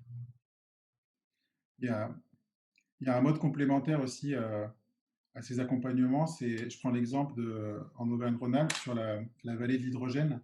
Je trouve qu'il y a un modèle qui est très intéressant qui est en train. Il a sûrement lieu dans d'autres endroits, mais en tout cas, c'est un bon exemple j'en parlais tout à l'heure, de Symbio. Euh, donc Symbio, en fait, qui, euh, qui crée en fait des batteries en fait, à hydrogène et conçoit des kits de piles à hydrogène. En fait, Symbio, à l'origine, c'est une PME. Et ce qui est intéressant, c'est comment tout un écosystème s'est créé autour de cette PME-là. Il y a en fait Michelin et Forestia, déjà, euh, qui s'associent parce qu'ils veulent être leader mondial de l'hydrogène, de la mobilité hydrogène. Donc, il y a déjà un croisement des compétences de ces deux magnifiques entreprises qui viennent prendre Symbio, qui est entre une start-up et une petite PME, et viennent investir dans Symbio. L'objectif, c'est 1,5 milliard de chiffre d'affaires en 2030, et de prendre 25% des parts de marché. Donc, en gros, c'est de faire un champion industriel. Et en fait, quel rôle a joué la région dans ça? La région, en fait, le problème de l'hydrogène, c'est le problème, c'est qu'on ne va pas faire de voitures à hydrogène parce qu'on n'a pas les bornes. Et puis en même temps, la région ne mettra pas les bornes parce qu'on n'a pas les voitures. Donc c'est un peu la poule et l'œuf. Et ce qui s'est passé, c'est un partenariat entre la région et ce consortium d'entreprises où la région a passé commande d'une flotte de véhicules à hydrogène et a installé des bornes déjà pour son propre usage. Avec un vrai business plan qui a été fait entre régions et ce partenaire industriel-là pour amorcer l'émergence de cette filière et s'adosser à des plans européens d'investissement et de développement de filière. Et je trouve que c'est aussi une forme d'action que peuvent avoir demain les régions, d'être dans l'action, dans l'engagement, de dire on ne va pas juste donner des aides enfin, voilà, on va aussi essayer de s'engager par nos actes d'achat. Enfin, il y a la notion de Small Business Act dont on n'a pas beaucoup parlé, mais par la politique d'achat des régions qui peut favoriser les PME, favoriser l'émergence de filières et favoriser du local.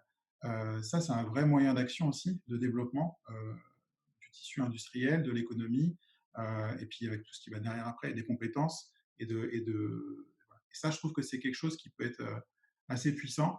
Et la région toute seule n'y arrivera pas, il faut s'adosser aussi à des visions plus macro, mais en tout cas, elle peut être un vrai détonateur de ce type de sujet-là. Et les projets TIGA qui ont été lancés, il y en a pas mal de régions qui sont sur des projets industriels.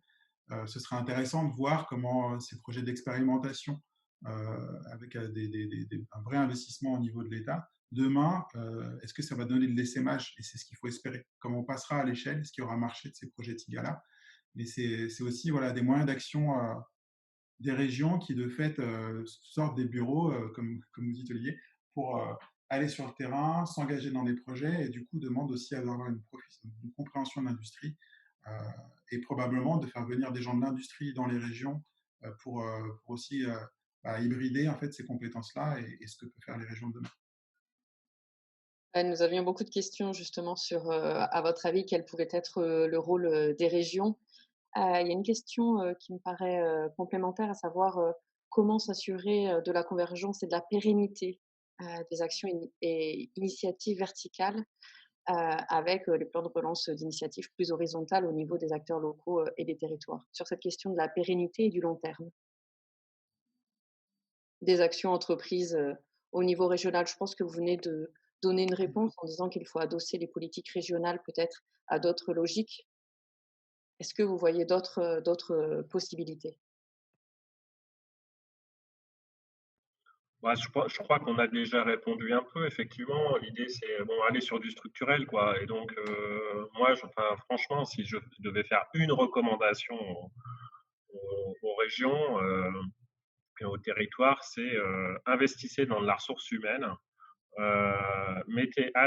Demandez à des gens de labourer votre territoire pour aller voir les entreprises et identifier leurs problématiques et apporter les réponses. Donc sortez des modèles génériques de développement des territoires, renforcez votre connaissance en demandant à des gens de labourer le terrain. Alors, ce qui pose la question de la formation de ces gens-là, quand même. Hein.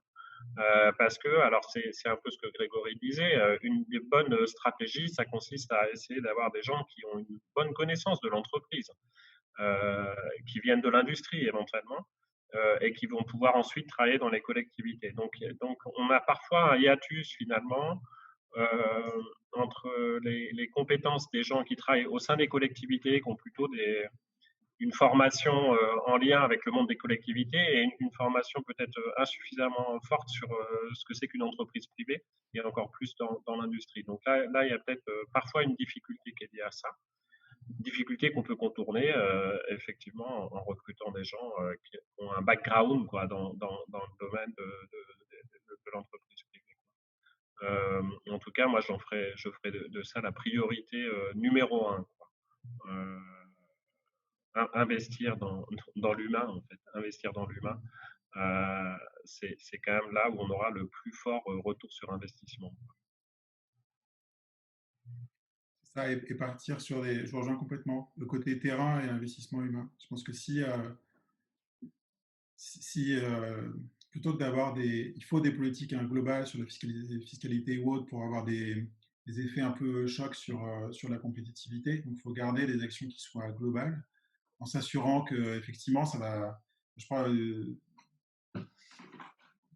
parce qu'on avec des phases pilotes avant, mais qui vont s'assurer qu'on peut avoir un gain de compétitivité générale. Et puis après, il y a des actions vraiment qui doivent être locales. Et pour trouver les bonnes actions locales, il faut être connecté à son territoire, c'est au projet des industriels. Enfin, si Van Ronald s'était pas intéressé au patron de cette PME, et bah, du coup le truc il serait morné quoi. Et en fait le succès, on ne sait pas si ça marchera, mais en tout cas c'est un truc qui est super concret, qui a une vraie vision, avec un projet avec des vraies compétences. Donc du coup d'arriver à identifier ce type de projet là et de se dire ok, celui-là on va le booster en termes d'industrie, parce qu'on sent que ça a du potentiel, et ça on le sait qu'en allant sur le terrain, en développant des liens, en comprenant les projets industriels, les ressorts. Et c'est ça qui fera qu'effectivement, les territoires pourront avoir de l'impact. Et de toute façon, les entreprises, là, elles ont besoin d'impact, elles ont besoin de choses concrètes. Donc, le niveau d'exigence des industriels, à un moment, vis-à-vis des territoires, il va aussi augmenter parce que les situations vont être très tendues, quoi. Donc, tout ce qui les aidera pas, les industriels, ils prendront pas. Donc, ça va forcément pousser aussi les territoires voilà, à continuer à progresser, et là où chaque territoire aura besoin de progresser par rapport à sa relation avec les industriels. Merci. Si l'on reste sur cette question de la dimension humaine, on vous demande de quelle manière vous intégrez la transformation sociale dans vos diagnostics et comment vous intégrez la place des salariés et travailleurs avec les représentants du personnel dans vos diagnostics, ainsi que l'expérimentation sur la transformation des organisations du travail et la qualité du travail. Et de manière générale, on a aussi des questions sur la RSE. Et je sais qu'il y a des travaux récents aussi qui parlent de RTE, donc responsabilité territoriale des entreprises. Qu'est-ce que vous pouvez nous dire sur ces questions-là? Ouais, je peux peut-être répondre sur les diagnostics. Je connais moins le point de la RTE. Mais en fait, je ne sais pas si la question porte sur les diagnostics qui sont réalisés dans le cadre d'Industrie du futur, ou c'est d'autres types de diagnostics qui sont abordés. En, en tout C'était cas, pas précisé.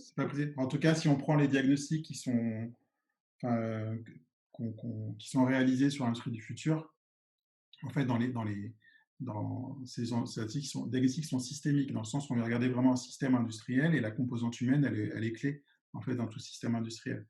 Donc il y a un volet qui est de regarder l'organisation industrielle, est-ce que vous arrivez à livrer dans les délais, à la bonne qualité, etc. Quels sont vos enjeux par rapport au marché, est-ce qu'il faut chercher plus de qualité, plus d'agilité. Donc il y a besoin de comprendre la PME par rapport à son marché, comment ces opérations peuvent l'aider à gagner en compétitivité, donc en livrant plus vite, etc. Donc ça, bon, effectivement, il y a un volet qui est très stock, etc., très analyse un peu technique de l'usine. Après, tout ça, en fait, ça ne marche pas si le volet managérial humain est bridé, quoi. Donc, ce qui est clé, en fait, dans la composante humaine de l'industrie, c'est déjà le dialogue managérial qui est instauré.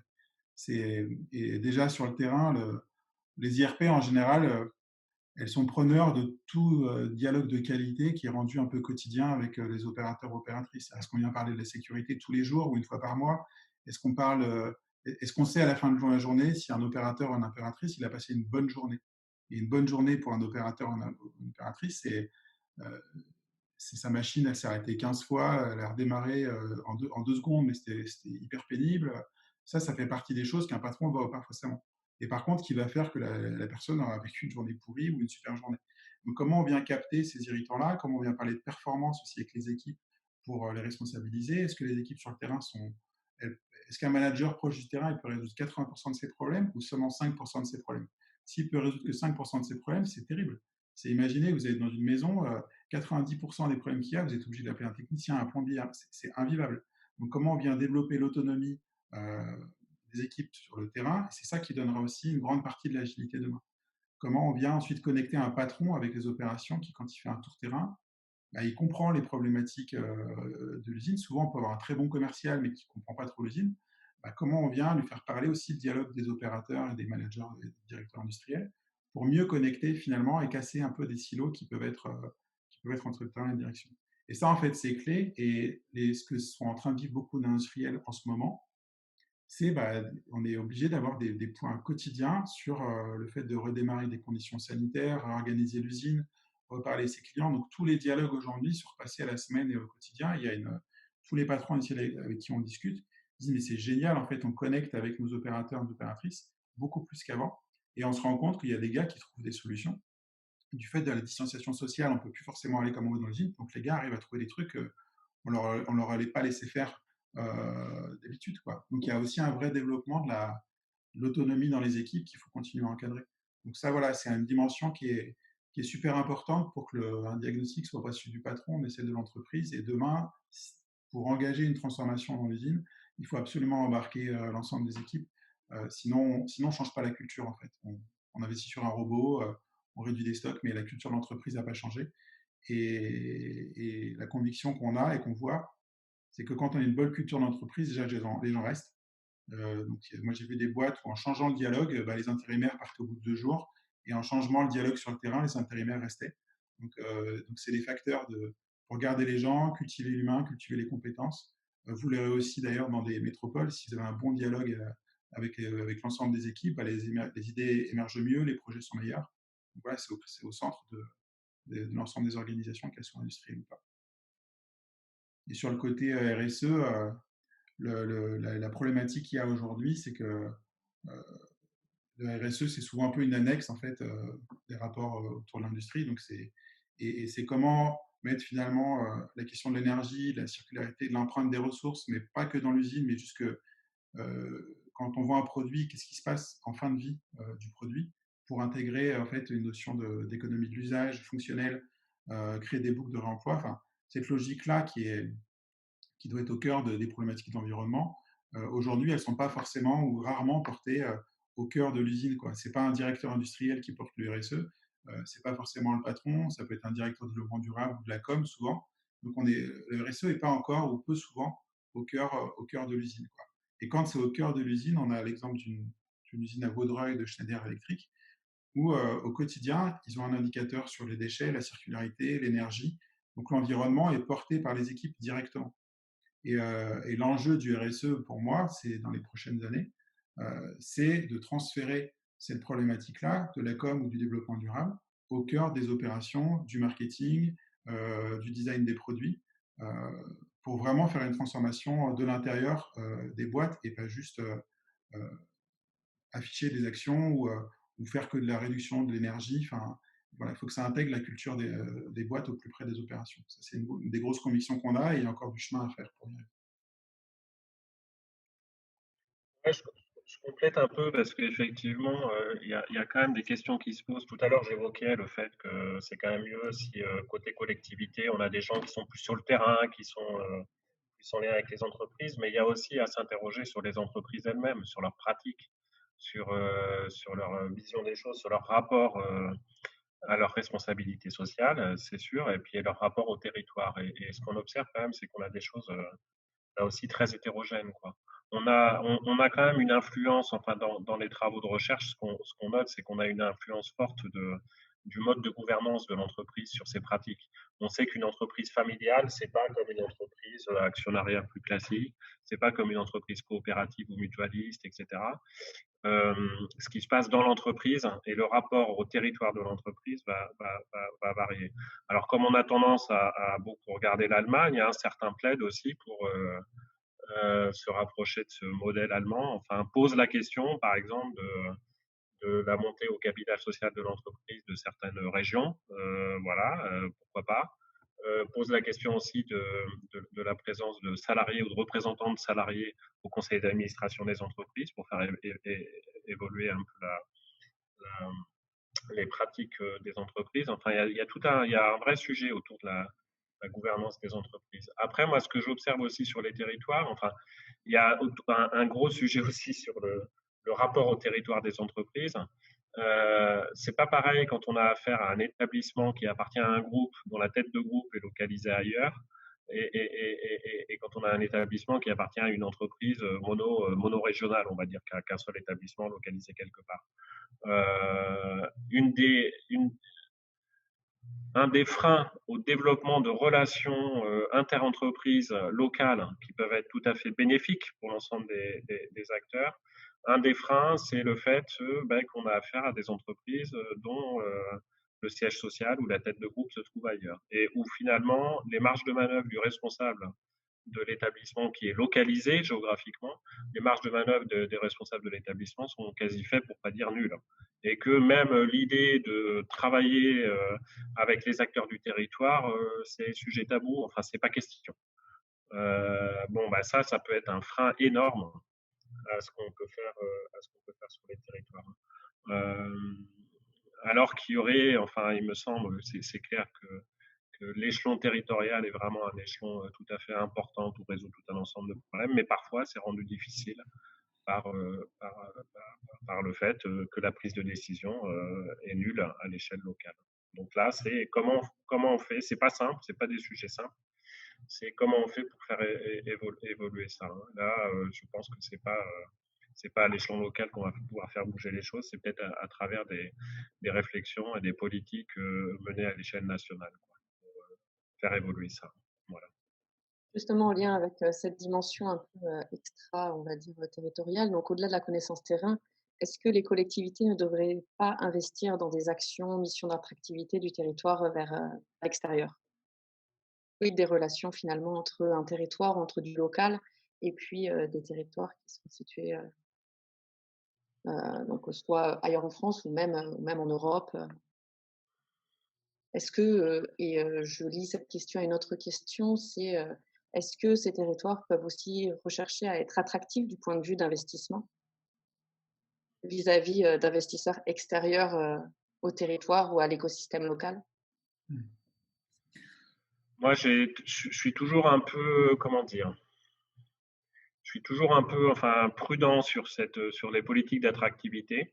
Disons qu'il y a deux façons, alors elles ne sont pas exclusives, je ne dis pas qu'il faut rien faire dans le domaine, mais il y a deux grandes façons de faire du développement économique local, en fait, hein. Soit on s'appuie sur les forces en présence, les acteurs qui sont déjà présents sur le territoire, donc on a plutôt une stratégie de développement endogène, soit on va essayer de se sauver en attirant de l'extérieur, en attirant des entreprises de l'extérieur, donc là on est plutôt sur du développement exogène, où on va mettre en œuvre des politiques d'attractivité. Je suis un peu, bon, me semble-t-il, pour tout un ensemble de raisons, la voie royale à privilégier relève quand même du développement endogène. Ça ne veut pas dire qu'il faut rien faire en matière d'attractivité, mais il faut être un peu prudent. Ça pose un vrai problème en termes d'intérêt général, les politiques d'attractivité, c'est que ça exacerbe la concurrence entre les territoires. Et moi, ça me pose un problème je prends un exemple fictif, mais enfin, quand Bordeaux se met en concurrence avec Nantes ou avec Toulouse ou avec Rennes pour attirer telle ou telle entreprise privée. Parce que c'est à quel territoire va donner le plus à l'entreprise privée pour l'attirer sur son territoire plutôt que sur le territoire d'à côté. Ben ça, en termes d'intérêt général, ça pose question, parce que finalement, ce qu'on voit tendanciellement avec ce développement des politiques d'attractivité, c'est que la puissance publique prend de plus en plus en charge des dépenses qu'auparavant le privé prenait en charge. On est confronté à ce qu'on appelle en économie une course aux armements. Et ça me semble pas forcément souhaitable du point de vue de l'intérêt général, encore une fois. Donc moi, je privilégierais plutôt les politiques de développement endogène, on va dire, et je serais prudent. Alors, ça ne veut pas dire qu'il n'y a rien à faire en matière d'attractivité. Là, je vais revenir au sujet numéro un que je vois sur les territoires et dont j'ai déjà parlé. Des territoires ont besoin d'attirer de l'extérieur pour voir les emplois proposés par les entreprises industrielles. On a besoin, dans le cadre du recrutement, parfois de faire appel à des compétences qui ne sont pas présentes sur le territoire. Et donc là, c'est ce que j'expliquais tout à l'heure, ça suppose notamment, ça pose la question de l'emploi du conjoint, qui est vraiment pas mineur, hein, qui est un sujet vraiment pour les entreprises et sur lesquels peut-être les territoires. Bon, bah ça, on peut dire, c'est une des facettes de ce qu'on peut appeler une politique d'attractivité. Mais moi, je crois plus en ça. Dire recrutement, pour résoudre le problème du recrutement, il faut attirer de l'extérieur. Donc, moi, territoire, je vais essayer d'agréger les demandes des différentes entreprises et je vais essayer d'accompagner un peu euh, les démarches de recrutement des entreprises. Ça me semblerait plus porteur que de dire on va se développer en finançant une campagne de promotion dans le métro parisien pour que les entreprises et les gens viennent s'installer chez moi. Ça, j'y crois beaucoup. Voilà. Moi, je rejoins aussi. Je pense que avant tout, chaque territoire, il y a déjà matière de base à faire un projet de développement endogène. Alors moi, vous comprenez, j'aime bien l'exemple d'Amsterdam, mais en fait, je prends cet exemple-là, c'est-à-dire qu'Amsterdam, en fait, ils sont basés sur une théorie économique qui s'appelle la théorie du donut, d'une économiste qui s'appelle Kate Raworth, qui, en fait, son principe d'économie, c'est que l'économie se retrouve dans deux cercles. Je vais faire rapide, mais il y a un premier cercle qui sont en fait les besoins de base. C'est-à-dire que l'économie, ça ne peut pas être la décroissance jusqu'à chacun va retricoter ses pulls chez soi. Il y a un certain, elle doit permettre à certaines composantes d'avoir un certain minimum pour que les gens puissent vivre dans des bonnes conditions. Ça, c'est le cercle intérieur. Et le cercle extérieur, c'est en même temps, on ne peut pas croître infiniment à 3% jusqu'à l'infini parce que la Terre est finie. Du coup, il y a des problèmes climatiques, d'acidification des océans, etc. Et du coup, ce n'est pas pérenne. Donc, on doit pouvoir piloter la croissance économique à l'échelle d'un territoire, d'un pays ou à l'échelle mondiale, euh, sans être pro-décroissance ou pro-croissance infinie, mais en pilotant une croissance par rapport à ces indicateurs-là. Et quand on regarde, en fait, finalement, les besoins fondamentaux, ça va tourner autour de l'eau potable, de la nourriture, du logement, du sanitaire, l'énergie, l'éducation, les soins, le droit à un revenu, donc à pouvoir travailler, l'expression politique, l'égalité entre les sexes.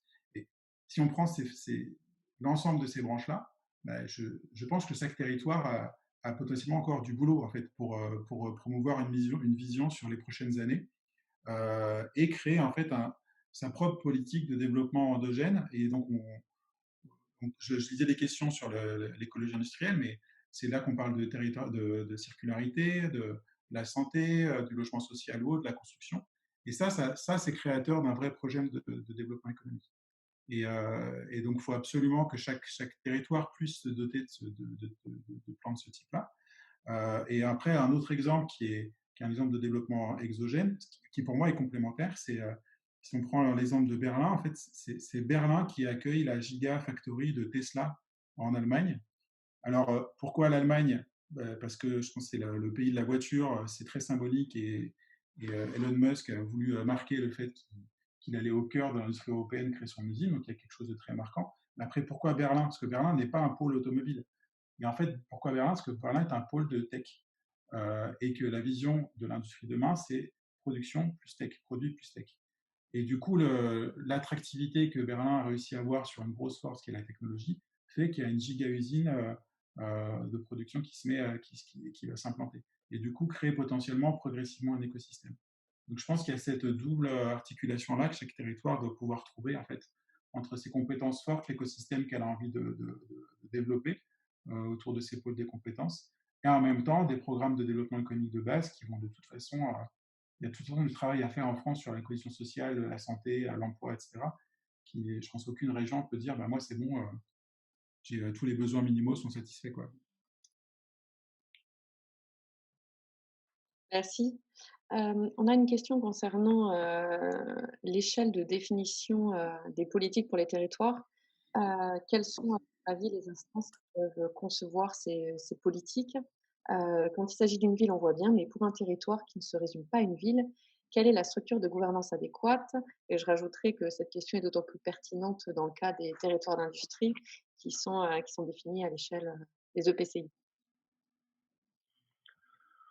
Bah, ce qu'on peut apporter comme élément de réponse, c'est que quand on regarde un peu la géographie de l'activité économique, ce qu'on observe, c'est que ça ne se joue pas à l'échelle du pays, je l'ai déjà dit, ça ne se joue pas à l'échelle des régions, ça ne se joue pas à l'échelle des départements, ça se joue à des échelles infra, une échelle que moi j'aime bien mobiliser quand il s'agit de dire des choses sur l'activité économique, c'est l'échelle des zones d'emploi, par exemple. Zones d'emploi. Donc, c'est une échelle qui dépasse la ville, et qui est inférieur à la région ou au département, on va dire. Là, on arrive assez bien à saisir les spécialisations. Après, bon, premier élément de réponse, il faut regarder à des échelles assez fines. Alors, comme la région est chef de file du développement éco, je pense qu'une des missions des régions, ça doit être de regarder justement cette géographie des spécialisations et de s'interroger sur quels sont les territoires pertinents, on va dire. Hein, enfin, où est-ce que ça se joue, voilà, l'aéronautique en Nouvelle-Aquitaine, où ça se joue, par exemple, hein, pour prendre un exemple. Deuxième élément de réponse, alors c'est que d'une certaine manière, enfin, la question de l'échelle pertinente est une question à poser sans cesse. L'échelle pertinente pour une politique de formation, par exemple, n'est sans doute pas la même que pour une politique de développement économique, n'est pas la même que pour une politique de transport, etc. Donc, euh, donc il faut sans cesse, et ça ne recouvre, enfin, comment dire, et l'échelle pertinente d'intervention en matière de développement éco ne correspond pas au cadre administratif dont on dispose. Donc il faut sans cesse poser la question de l'échelle pertinente pour savoir à quel territoire se joue telle ou telle spécialisation, et puis aussi mettre sur le devant de la scène et comme sujet sur la table, parce que c'est un sujet ultra important, la question des relations entre les territoires. Alors, tout à l'heure, je parlais d'écosystèmes. Les écosystèmes, ils ne sont pas totalement localisés. Un écosystème, il vit non seulement des relations qui peuvent se développer sur un territoire donné, mais cet écosystème, il vit aussi des relations avec d'autres territoires. Et donc, il faut sans cesse poser la question, non seulement de à quelle échelle ça se joue, vu mon espace d'intervention, mais avec quel territoire j'ai intérêt à travailler pour améliorer finalement la compétitivité des entreprises présentes sur mon territoire. Donc c'est la question des relations interterritoriales, de l'interterritorialité. Et dans certains cas, ben, on peut avoir intérêt à mettre en œuvre des politiques publiques qui dépassent le simple périmètre d'intervention. Je reprends mon exemple du bocage vendéen. Ben, le bocage vendéen, il déborde sur la région Nouvelle-Aquitaine, en fait, sur le nord de Sèvres. Le nord de Sèvres, Bressuire, Cerizay, Moléon. C'est le bocage vendéen. On a des entreprises très compétitives qui entretiennent des relations importantes avec la région d'à côté. Ben, la région Nouvelle-Aquitaine a intérêt à s'interroger sur la mise en œuvre de politiques publiques à développer en lien avec la région Pays de la Loire, par exemple, pour faire vivre cet écosystème-là qui traverse les territoires. Donc, voilà, c'est un vrai sujet, cette question des territoires pertinents, où on n'a pas de réponse simple.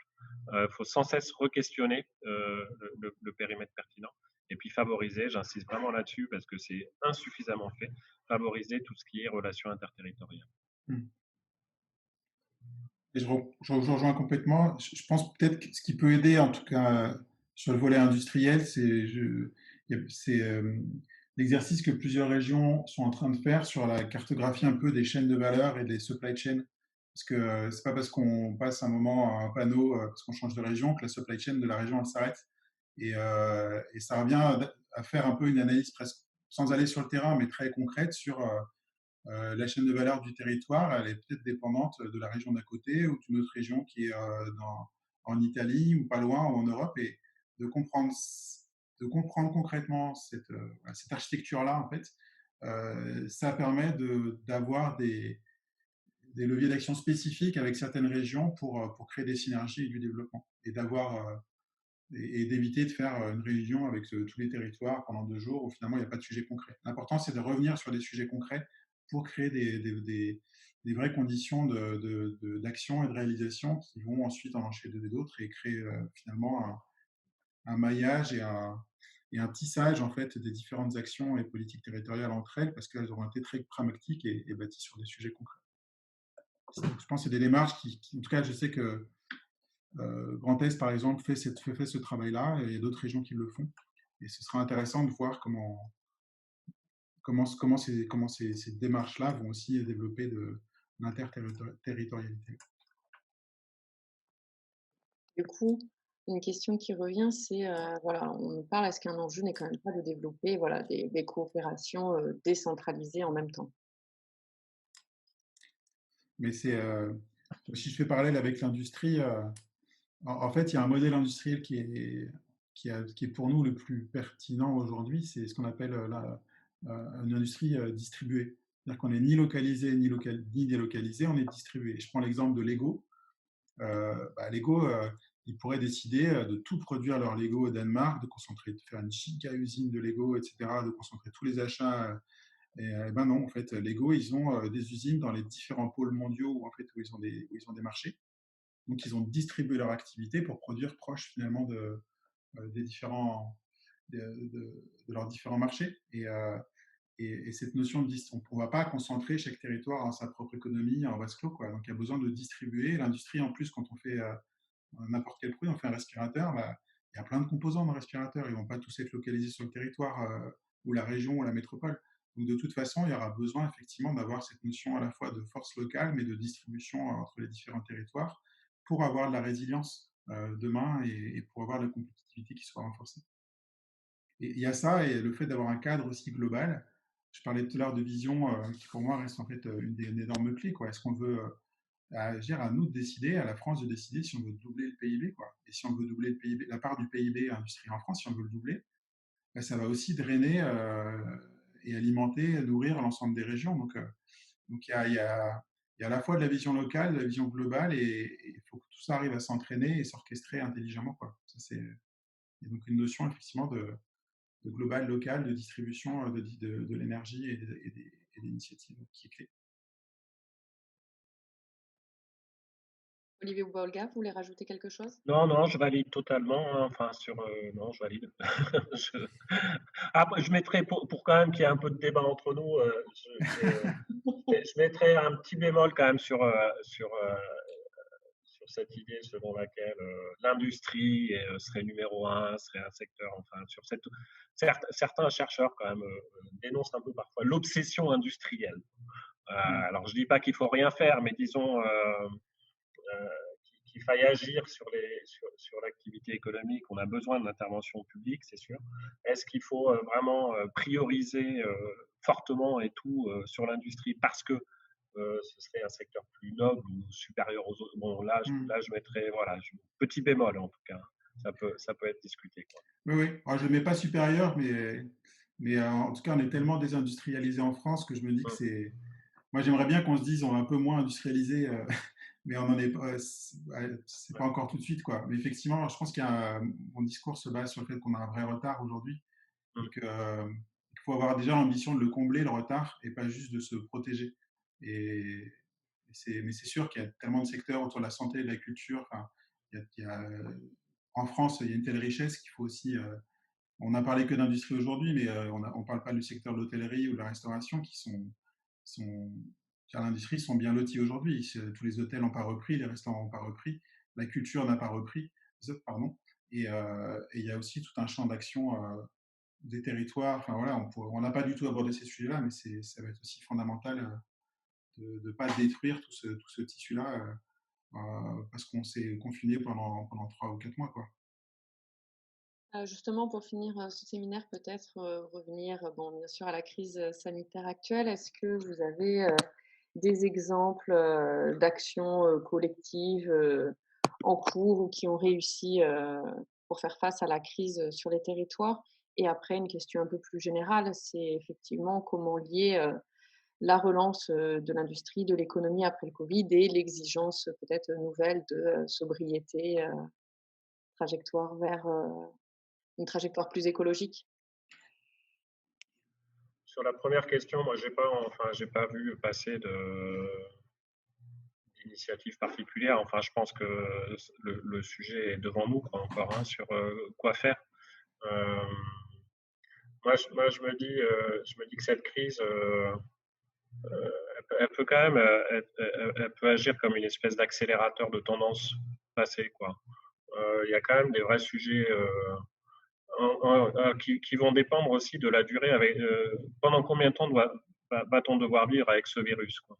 Si on doit vivre pendant longtemps avec ce virus, on peut se dire que peut-être les pratiques de télétravail vont s'ancrer durablement dans la vie au travail, sans dire qu'on sera sur du 100% télétravail, mais disons que ça peut être un accélérateur de tendance au renforcement télétravail. Peut-être aussi, ça peut avoir un impact sur l'automatisation des chaînes de production. S'il faut réduire les interactions sociales, peut-être aussi qu'on va avoir, ça peut être un accélérateur de robotisation, on va dire. En tout cas, il y a peut-être des sujets autour de ça. Après, si la crise est l'occasion pour les acteurs des territoires de faire un peu ce qu'on dit l'un et l'autre, je crois, c'est-à-dire de commencer par un travail d'introspection. C'est quoi mon territoire? C'est quoi les entreprises sur mon territoire? C'est quoi leurs problèmes? Dans quelle mesure je peux apporter des réponses? Je pense que ce serait une bonne chose.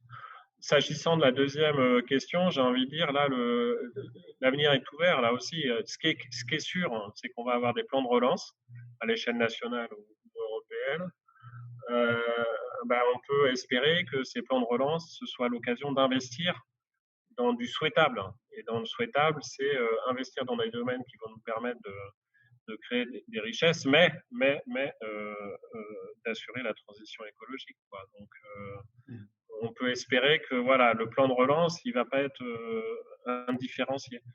Ce serait l'occasion d'investir dans certains domaines. Et si on peut investir dans les domaines qui favorisent la transition écologique, je pense que ce serait une très bonne chose, ce qui permettra de développer pour partie de l'activité industrielle aussi en phase avec ces objectifs-là. Donc, ça va dépendre là des choix faits par les politiques hein, à l'échelle nationale, européenne, et voir si des marges de manœuvre sont confiées au territoire à des échelles infranationales. Voilà quelques éléments de réponse. Ouais, moi, de mon côté, je vous rejoins sur le. Moi, je vois pas encore d'initiative. Le Covid, on fait que.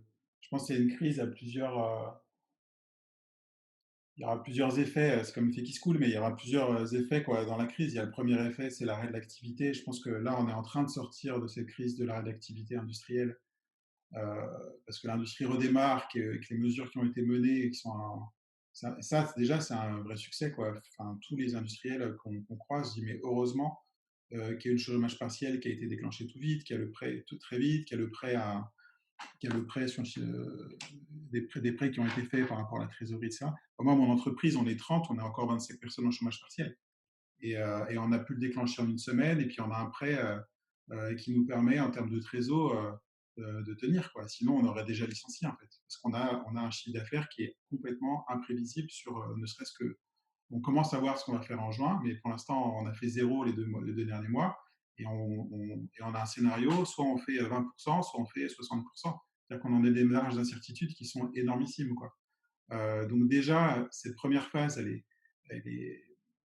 on pourra toujours critiquer, on n'aurait pas dû se confiner, etc. Mais en tout cas, les choix qui ont été faits permettent aujourd'hui de sauver le tissu industriel. Maintenant, ce qui va être fait demain, c'est en train d'être réfléchi aujourd'hui. Quoi. Donc, et les seules actions que moi j'arrive à voir, c'est plutôt à l'échelle de certaines entreprises. Il y a eu un article intéressant dans Grand Est où deux boîtes qui, voilà, qui se mettent dans un partenariat pour pouvoir produire localement des cartes électroniques et puis s'approvisionner en Chine. Donc on a des expériences parce qu'il y a les entrepreneurs qui n'attendent pas les plans de relance et qui sont en train et tout le monde est en train de se bouger parce que les patrons d'industrie, c'est avant tout les entrepreneurs, donc ils réagissent vite. Maintenant, un succès d'un plan territorial, c'est encore trop tôt. Donc, il faut espérer que ce qui est en train d'être réfléchi maintenant soit adapté en termes de pertinence et en termes d'échelle de temps pour pouvoir répondre à des sujets court terme et moyen terme. Donc ça, on verra dans les prochains mois. Et concernant la transition écologique, en fait, on est aussi, je pense, à un tournant parce que les choix qu'on pourrait faire, en fait, la crise qu'on a en termes d'impact sur le PIB, elle est équivalente à ce qu'on a pu avoir après la Seconde Guerre mondiale. On parle de la crise de 29 ou de la Seconde Guerre mondiale pour parler un peu de ce qui se passe maintenant. Même la crise de 2008, elle n'est pas à la même échelle. Et ce qui est sorti de ces crises-là, c'est quand même des plans sur l'économie qui ont changé les États-Unis, par exemple, qui ont changé l'économie, le paysage économique en France. Donc, est-ce qu'on va sortir là avec un plan de relance qui va permettre de faire le bridge, quoi, ou alors de créer un nouveau système? Et ça, c'est aussi encore une inconnue.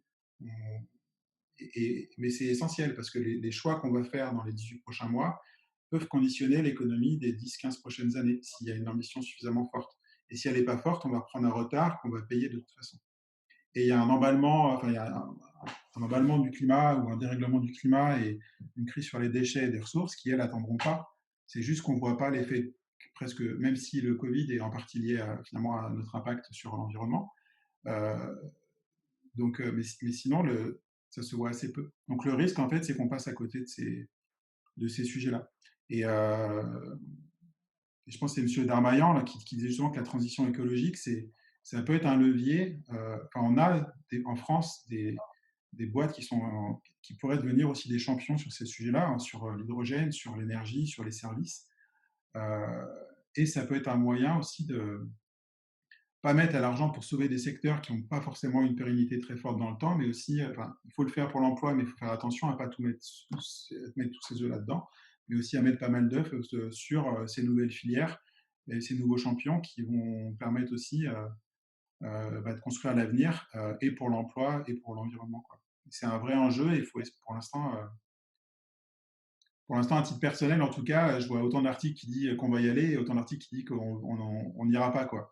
Donc c'est assez déroutant. Donc, et je pense qu'on parlait de sobriété tout à l'heure.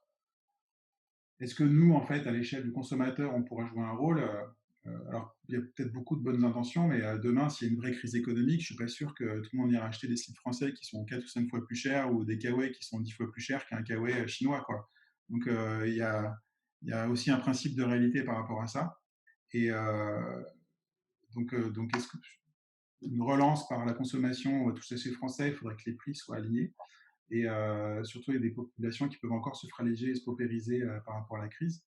Et le dernier volet, pour moi, je pense qu'il est intéressant, je pense moi, je vois beaucoup de gens qui ont des prises de conscience personnelles très fortes et qui étaient en confinement et qui aujourd'hui reviennent dans l'entreprise avec l'envie de changer le monde, quoi, ce qui est naturel. Et, et, je prends l'exemple d'un acheteur dans un groupe automobile euh, qui faisait de l'achat durable et qui maintenant il revient, je ne vais pas faire du durable, je vais faire du circulaire, je vais faire de l'achat circulaire. Et il mène un projet un peu de son propre chef, en mode entrepreneur dans sa propre boîte, pour transformer la boîte de l'intérieur. Et je pense qu'un des moyens, soit on attend les plans de relance, soit on n'a pas le choix, mais je pense que si chacun dans son entreprise, faut passer dans une ère de l'engagement et qu'on ne peut pas avoir une attente sur l'écologie, etc., qu'on a chez soi en triant nos déchets, en n'ayant pas de bagnole, pendant que le train, et puis derrière, on va dans une boîte qui n'est pas en accord avec ses valeurs. Et je pense que ça va être un sujet qui sera de plus en plus intenable dans les prochaines années, que ce soit des jeunes générations ou des 30, 40, 50 ans. Quoi. Il n'y a plus une question de génération. Je pense que là, on a un choc où tout le monde a envie la plupart des gens ont envie d'y aller.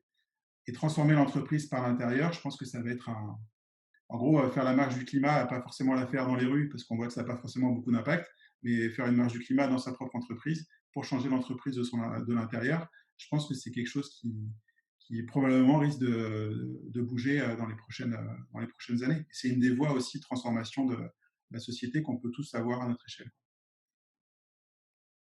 Merci beaucoup. Merci Olivier Boubolga. Merci Grégory Richat pour Merci votre beaucoup. intervention très riche. Merci à tous les participants. Encore une fois, je vous rappelle, si vous souhaitez que l'on consacre un séminaire de l'Observatoire des territoires d'industrie à votre territoire, n'hésitez pas à nous contacter. Vous avez l'adresse sur l'invitation que vous avez reçue avec le lien pour le séminaire Zoom aujourd'hui. Je laisse peut-être la parole à Thierry Veil pour conclure ce séminaire. Non, merci beaucoup à tous. Vous avez été nombreux, plus de 200, même près de 250 parfois. Merci surtout à nos orateurs, Olivier et Grégory, et merci à Caroline pour cette animation. Donc, On vous tiendra au courant des prochaines séances du séminaire qu'on souhaite pouvoir reprendre en physique un jour, mais dont vous avez montré aujourd'hui qu'ils pouvaient très bien fonctionner en virtuel. Nous changeons aussi nos habitudes de travail. Un immense merci à tous.